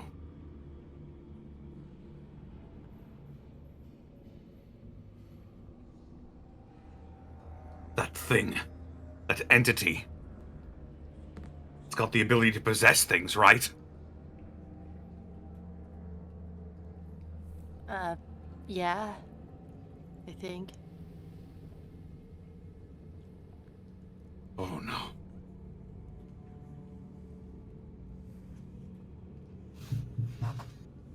Oh no, no, no, no. What does that mean for us?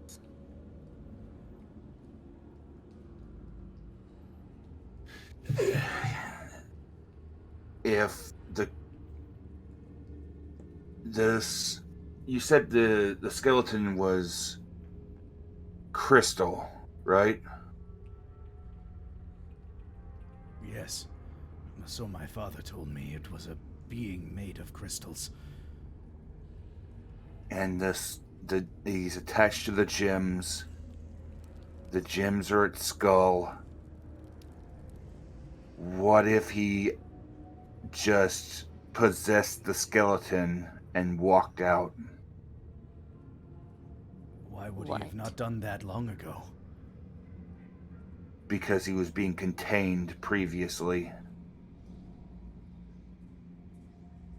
Fleetfoot's magic may have weakened in time enough for whatever these things that may have been conjured inside of it to cut its way out. Denier, give me an Arcana check. Okie doke. Come on, Denier. 24. The magic of this tree, while it may not be as strong as it was previously, is still very much intact. Furthermore, you're not sure if this thing would have been able to walk out without its head. So, your guess there is probably not correct. Yeah. Denier shakes his head. The magic of the tree is still here. It doesn't have its skull. So I don't know if it was able to walk out by itself. The body may have been taken by whatever was here. Again, there are a lot of little claw marks that imply that something carried it out in pieces. Yeah.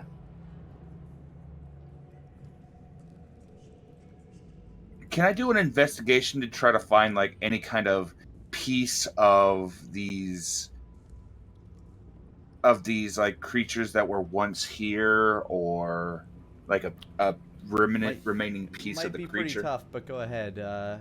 Give me an investigation check. Okie doke. 15. There appear to be no remains of any living creature here.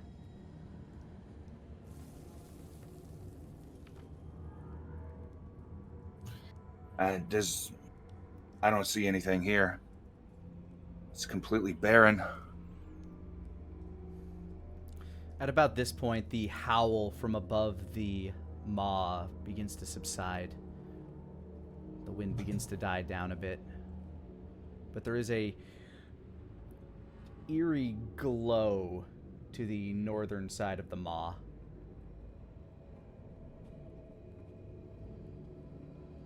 Very faint, but it's there. Well, if I had to hazard a guess, I'd think whoever took the pieces of this thing would want to reunite them. Question is, where's the skull? Most of it is in the possession of Ramses. Who is not physically here. At least that we know of. And the only other piece of the skull that we know of is with Nidhogg.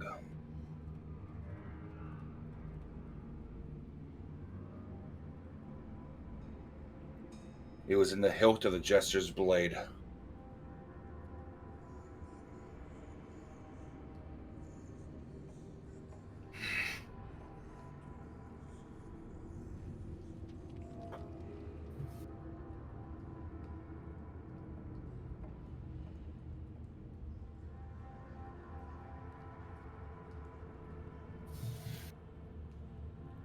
So, we don't know where the body is. We don't know what carried the body off. No doubt, hopefully Elliot's okay. That's going on. Maybe He'll be fine. Hopefully he's got the Archmage with him. Nara's gonna look out and see what Solomon's face is doing. Go ahead and give me another insight check. Ugh, 8. He's impatient. That you can see for free.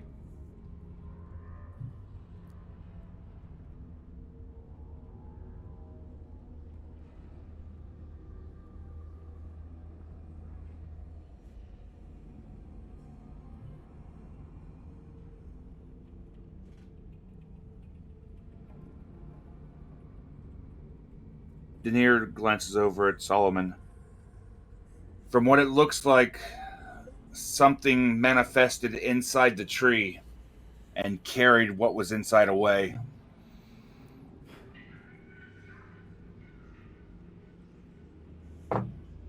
He just kind of like holds his hands out.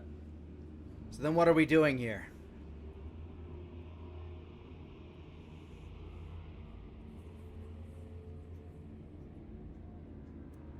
Leaving, I guess. I was We need to told find I'd where- come here, I would deal with whatever was in there, and then I could die. Huh. You're gonna help them do whatever the fuck they need to do.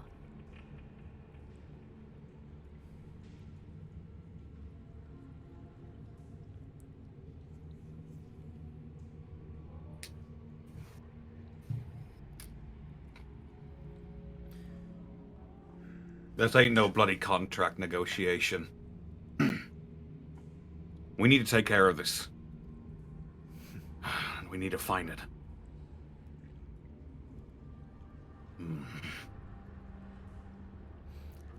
Likely, we can find some hints if we head north.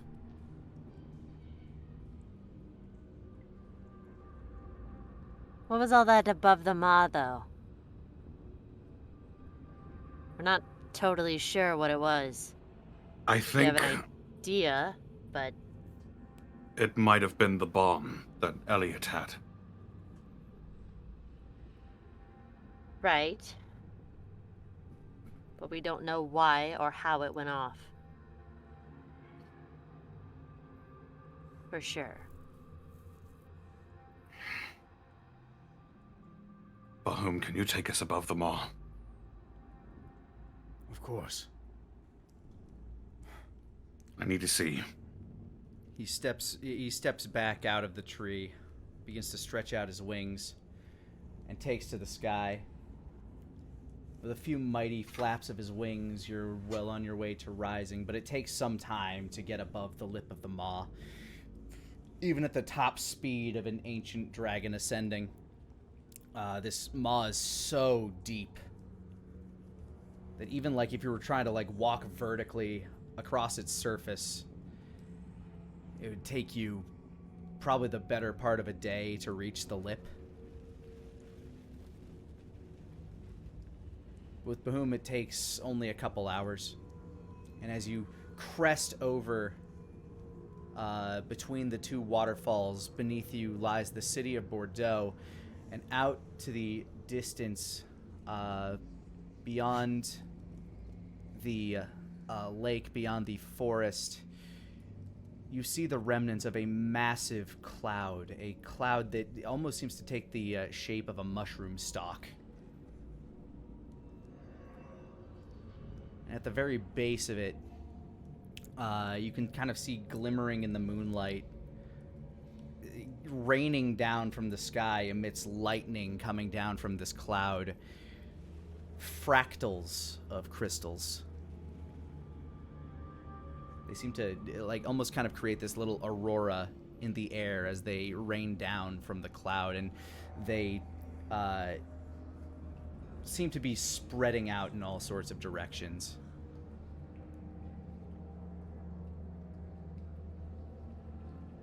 My God.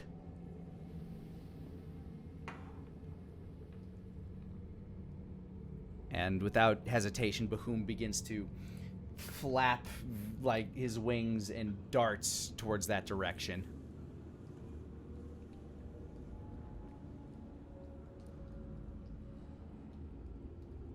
As they're going, Daenerys going through everything in his head, trying to piece together what's happening while getting ready for dealing what they're about to come into. As you get closer, you start to see signs of damage in the land, starting about as close as these trees littering the floor of the fields and kind of like late fall trees beneath you. All manner of creatures kind of like slowly moving. And there is not a single sky creature to be seen within this area other than those that might be littering the ground. The air around you feels a bit hazy, kind of like a static warmness that kind of envelops you.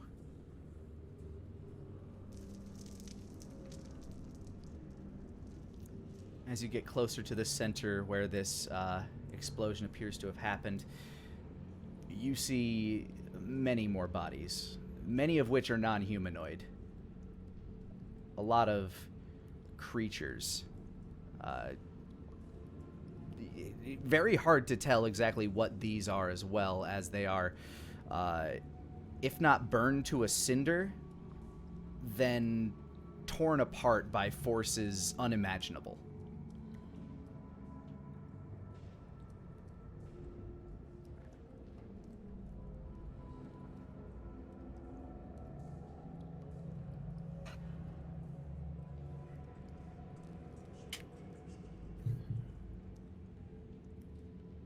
Denier looks over at Wolfgang.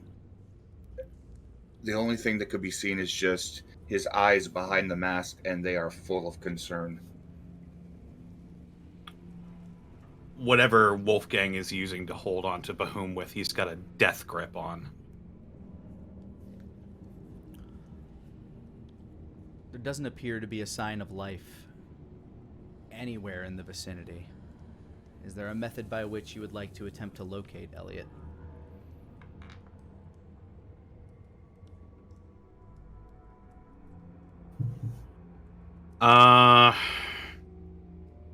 Detect magic probably won't be enough.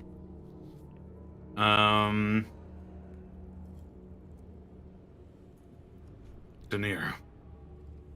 Yeah, I'm already on it. Sending or scry?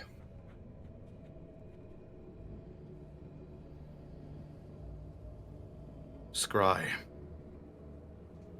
Denier, with keeping a grip on everything, he reaches into his pack, he pulls out the crystal orb, he attaches it to his staff, and he begins casting. He casts, it's going to take 10 minutes, and I'm going to use my heighten ability. So he's going to have to make this check with disadvantage, but I'm casting Scry on Elliot Connolly. And it's going to be a wisdom save, but it's going to be specific. We're familiar with him, so he gets a -5 to his save with disadvantage. He's in no condition to make a save. Okay. So, you're able to spot a form. You see Elliot in your mind as you finish casting. He's huddled over. The scraps of his bike kind of lay behind him in a smoldering heap. Looked like he was trying to outrun the explosion. His motionless form, you were able to tell, is off in kind of like this direction, off in an easterly direction. He's in your mind's eye. You were able to see him kind of like huddled over, clutching something, almost kind of like a death grip to his chest. Is he breathing, or is he moving any? He does not appear to be moving. Denier just points. Go ahead, Lani. Yeah, upon giving direction, Bahum would fly as quickly as he could. And as you arrive, you see the motionless body beneath you. Bahum would land with great speed.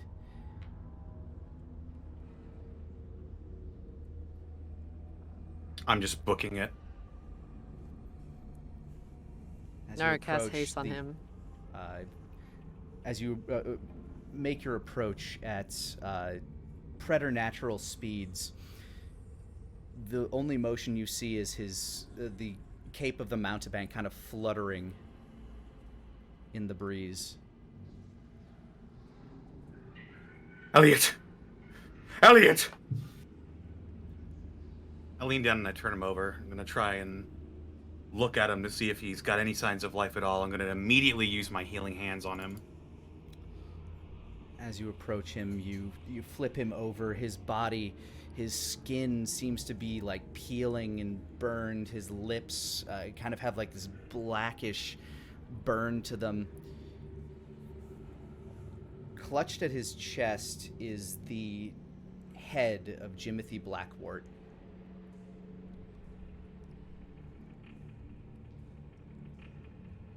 And as you use healing hands, nothing seems to come of it.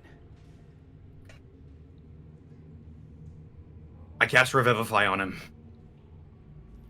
What is the time limit on Revivify? 1 minute.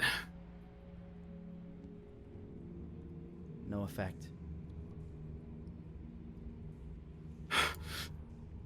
Elliot.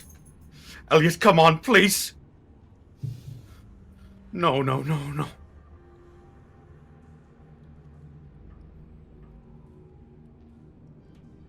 You get no response.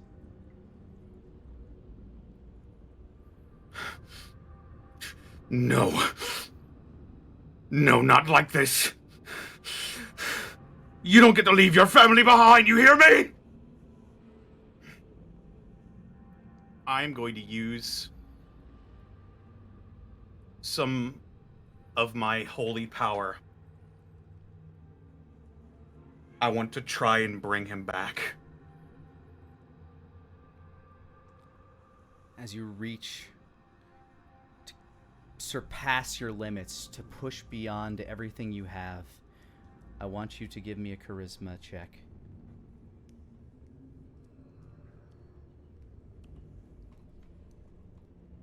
$20. Your eyes brighten up. The back of your wings, your wings unfurl. To everything around you, it looks as though you are the sun incarnate. As you hold aloft your hands and you push down, trying to force as much life into him, trying to pull his soul back from the brink. Give me my boy back! You can feel your hand reaching towards the veil. You can feel his soul just on the other side, but as your hand collides with it, no power of life that you can have can reach beyond that thin veil between life and death. You push every ounce of power that you have. You try to summon every bit of energy that the sun could ever possibly give you, to the point that it causes you to black out.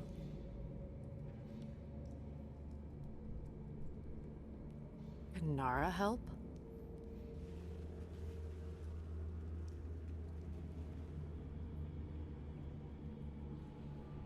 The light of the Connellys goes dim.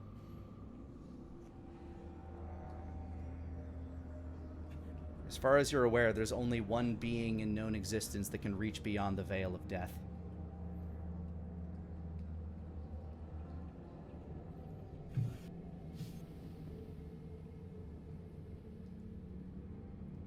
Solomon.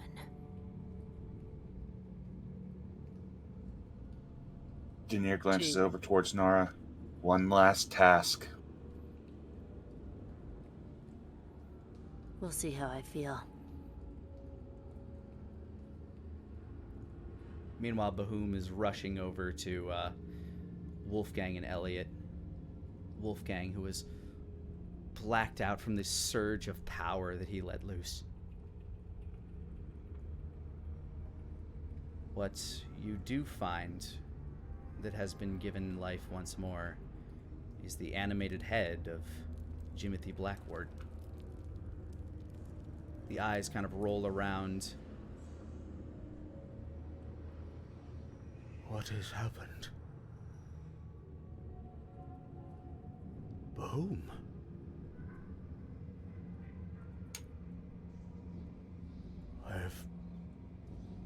I've been gone for so very long.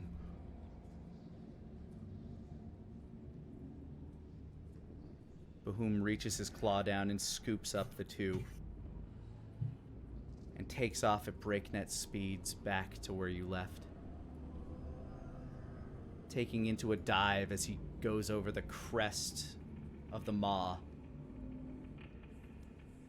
I'll cast Sending and I'll let Solomon know we're coming. Okay, you kind of left in a hurry. Another sending message. Meteornoct is gone. It got blasted. We have someone that we need brought back from the brink. We're bringing you? Blackwort with us. Is that so? And then there's a slight pause. Ah, crap. Does he still have that thing? That's about it. But by the time you land, Bahum just slams at the foot of, like, kind of slams almost down directly in front of Solomon. And in his hand, in his claw, he lets loose Elliot and Wolfgang. Bahum looks down at Solomon. Bring the boy back. At which point, Solomon, getting a smirk on his face, looks up at Nara. Bring him back. And then? And then we'll see how I feel. Well, I may just have to send him away again if that's how you're gonna play it. Or I can kill myself and you can start this process all over again. If that's what it takes, Nara, I can be that patient.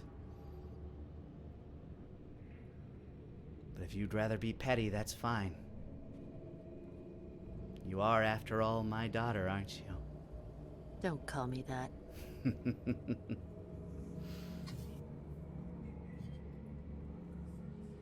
He looks at you, waiting. Your call. The boy lives or the boy dies. Bring him back. And then?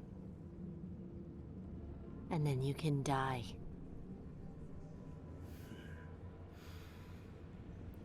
Solomon leans down, kind of shoves Wolfgang's body aside, and with that eerie green glow, puts his hand on Elliot's face.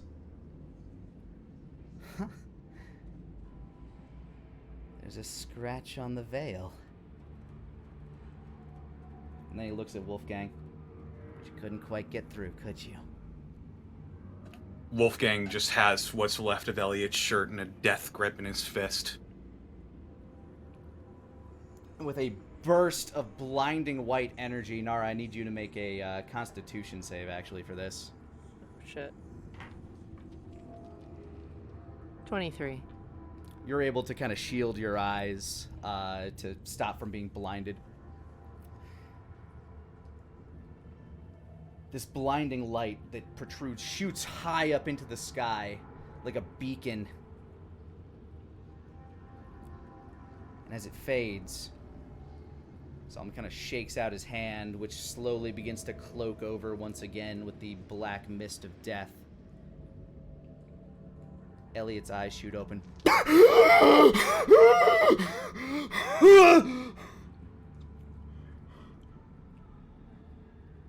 He looks to the side as he sees his father gripping onto his shirt. Older. And he reaches over and casts a heal on you, Wolfgang. You start to feel your faculties begin to return to you. Your head, as you open your eyes, your vision is still very spotty. You're insanely lightheaded. And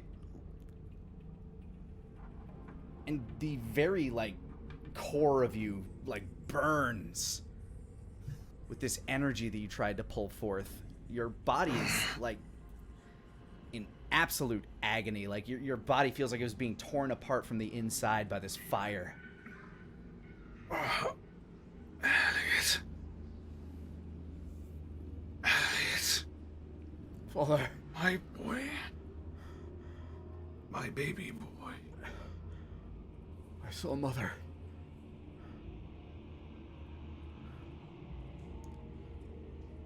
Elliot. Casey. She was beautiful, Dad.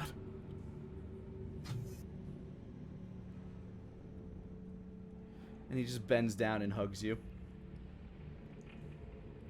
You're alive. So are you. I'm alive. Oh. That's why I don't feel. That's why I wish I was dead. Not yet, old man. Not yet.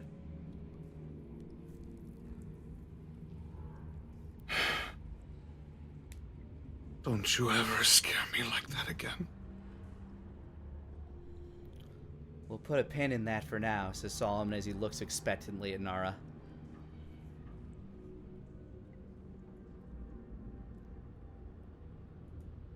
Oh, did you want me to do it? I just said you could die. He snaps his fingers and Elliot's eyes roll to the back of his head.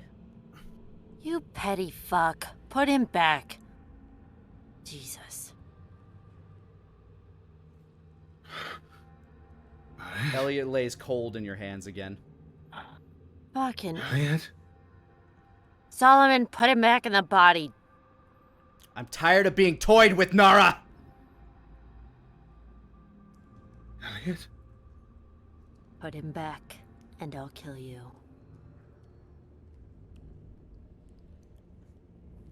He seems to, like, reach into the air as if he's, like, pulling a balloon. And he drafts his fingers down towards Elliot's mouth, who then... What the fuck was that? Elliot. I told you to stop scaring me like that.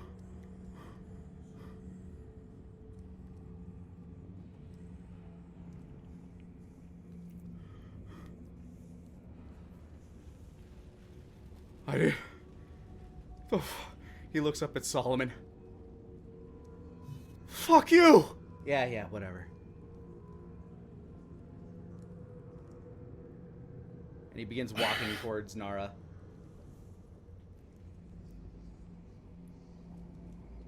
So what is it that makes you an ass? Just curious.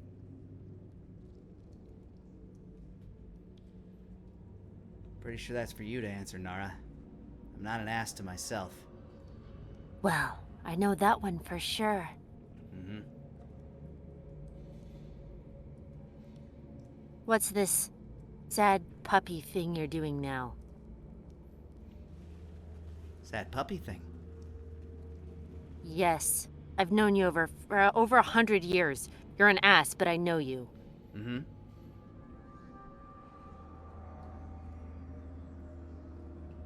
What are you all, repentant now? Far from it. I'm waiting for you to kill me.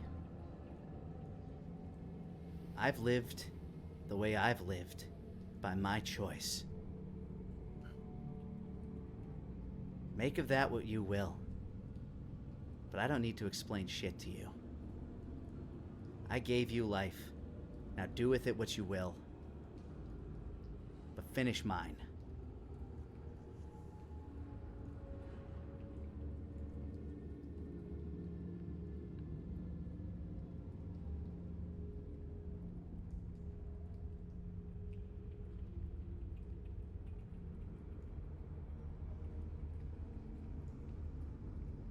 Something's bugging me about you right now. Fuck it! He snaps his fingers and Elliot dies again.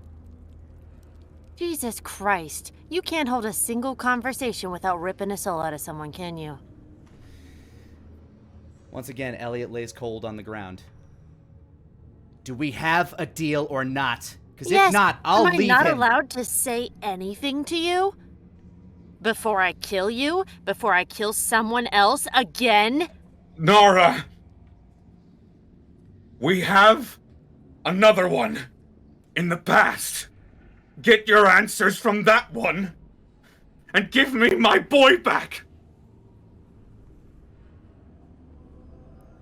The past. Solomon kind of chuckles.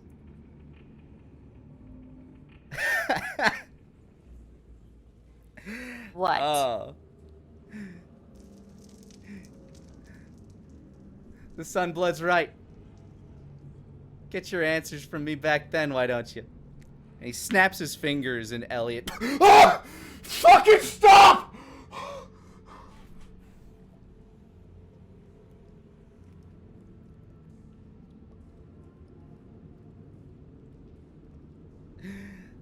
Nora. Don't make me watch my boy die again. At least you didn't skin him. Maybe I will next time. Chops his head off immediately. As he turns back to you. Without, like, before he can even make eye contact with you, the blade is at his throat, and Fuck you.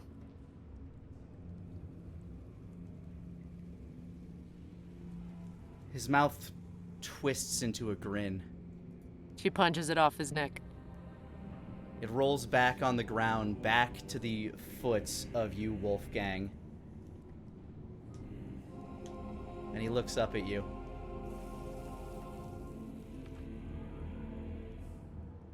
Later. Father.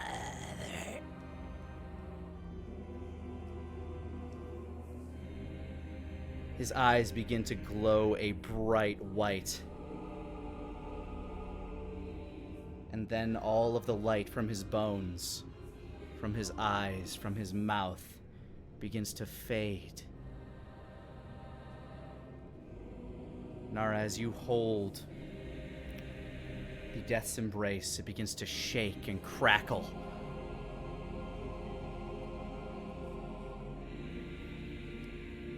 And you can see his body as his diaphragm begins to kind of like quake, almost as if he's laughing. The blade begins to split with white cracks of light. And then in a white explosion, it separates into its two previous entities. Tango Muerte and the Vorpal blade clatter to the ground. As Solomon's body lies in rest.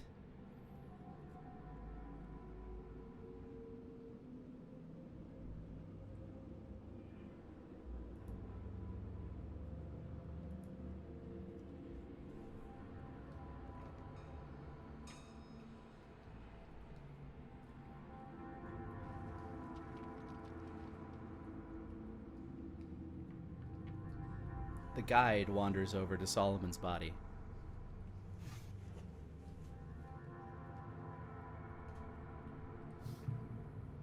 And so the master has tasted his mother's embrace.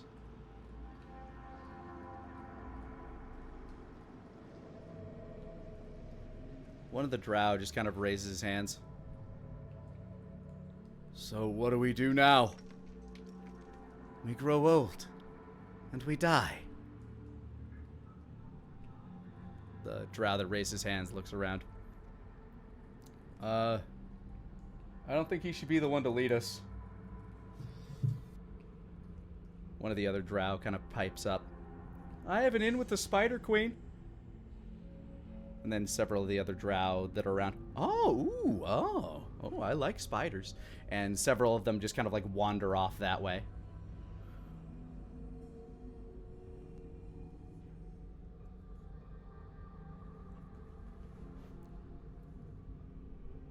Elliot sits still kind of like gasping, his head like also very light. I'm not sure what just happened. Me either.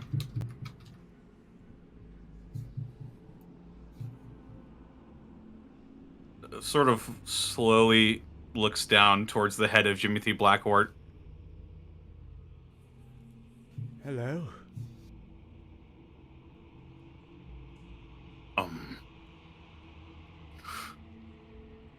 Hello again. I will say this isn't exactly it's a very mixed bag of a day. I was reunited with the Master and didn't get to share a word with him, and now he's gone. And I don't have a body.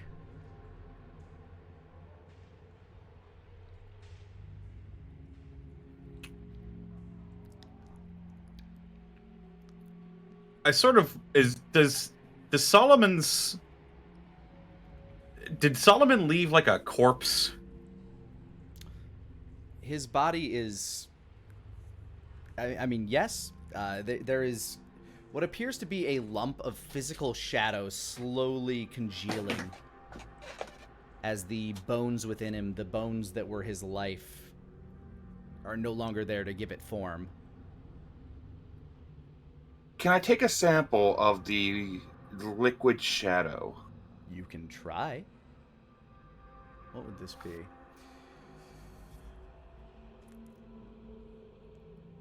Probably an arcane check. No, survival. Tough. Nara's also going to do something similar to that. All right. For both of you, I guess it would be a survival check with disadvantage. 8. 10. The mist itself almost seems to hold no particular physical form. While you can touch it, any attempt to try to, like, bottle it, it seems to, like, sieve through the bottom like a fine mesh. Almost as if it's like... It's this weird non-Newtonian existence.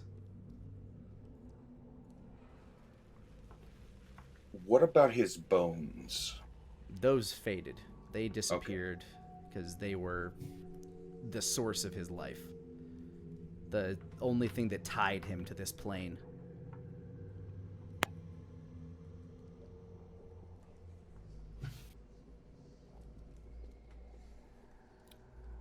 Nara, give me a insight check real quick. 17. The guide did not seem surprised that the blade shattered the way it did.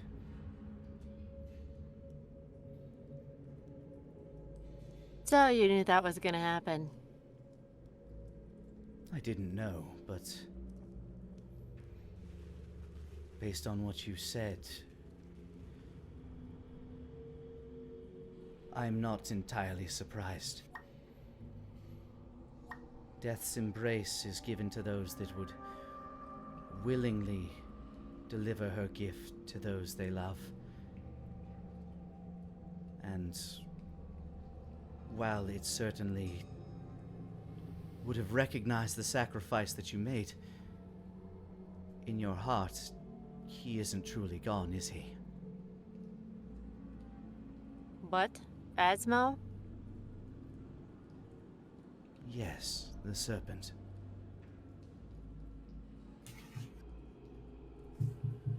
No.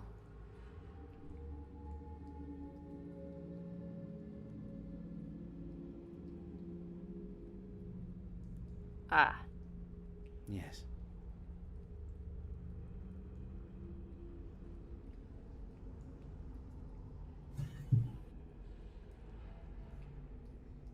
It held for you, but the resonance of the blade, it is tempered by your own resolve to deliver the gift of death.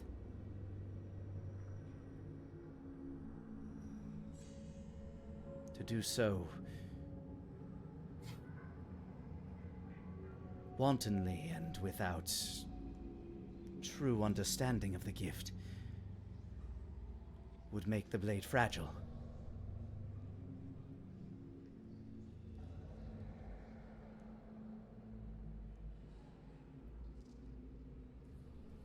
Hmm.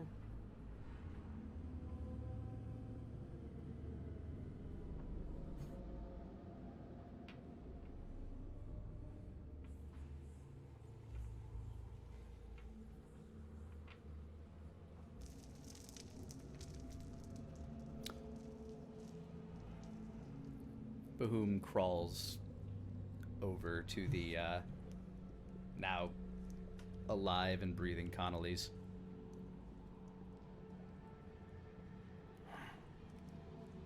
We should probably regroup back home. I've been away for too long, and no doubt your mission will need to be explained. Right. Will remain. Give me a space of about 10 foot of a stable surface. I can get us home.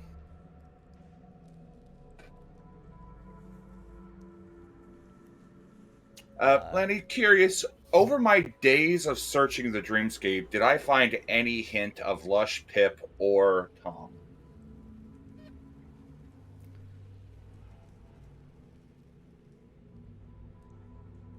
Oddly enough, it seems like none of them went to sleep at any point. Or traveled to dreaming at any point. Okay. Which is extremely bizarre because you know Pip is a human. Mm-hmm.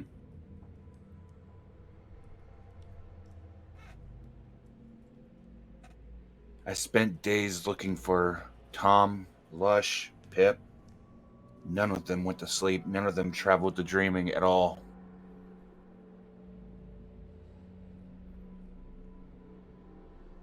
I'm guessing you're saying this as you're setting up your teleportation circle.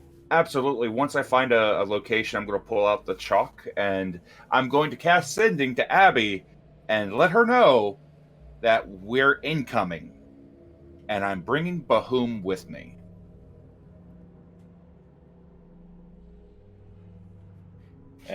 She says she'll do her best to clear space. And I begin using teleportation circle to take us back to the School of the Arcane Innate. Then I suppose this is where we part ways, the guide says.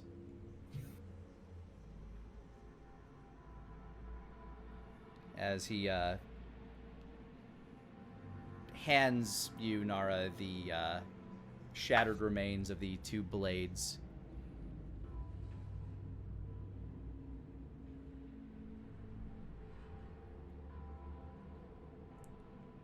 Do both of these exist in your time? The one that you will be returning to? He asks curiously before handing over both of them.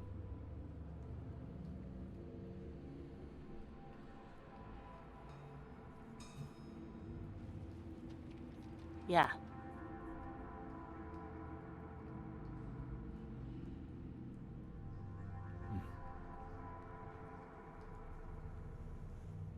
He hands you Tango Muerte. So back where you come from, this blade already exists. Yeah. As he's looking at the Vorpal blade.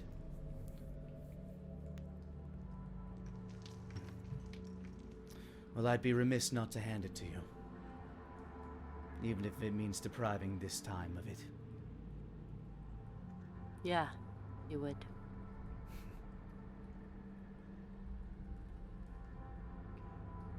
I think the other half of that blade is still with Kageroshi.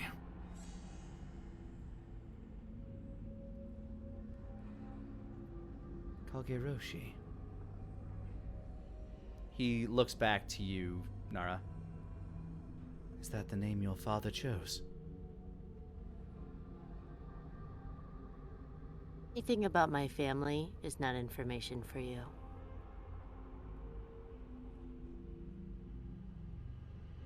He bows his head. And forgive my impertinence, Sister Nara.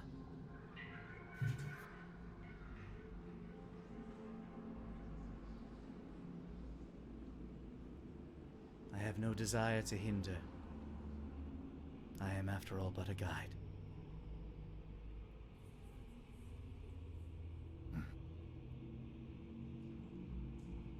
May you walk in the glory of the Mother and deliver her gift. As he bows and turns and bows to the rest of you. And he begins walking off into the darkness. As the portal opens, you guys make your way in and back to Dragon's Rest. Here is where we'll end tonight's session.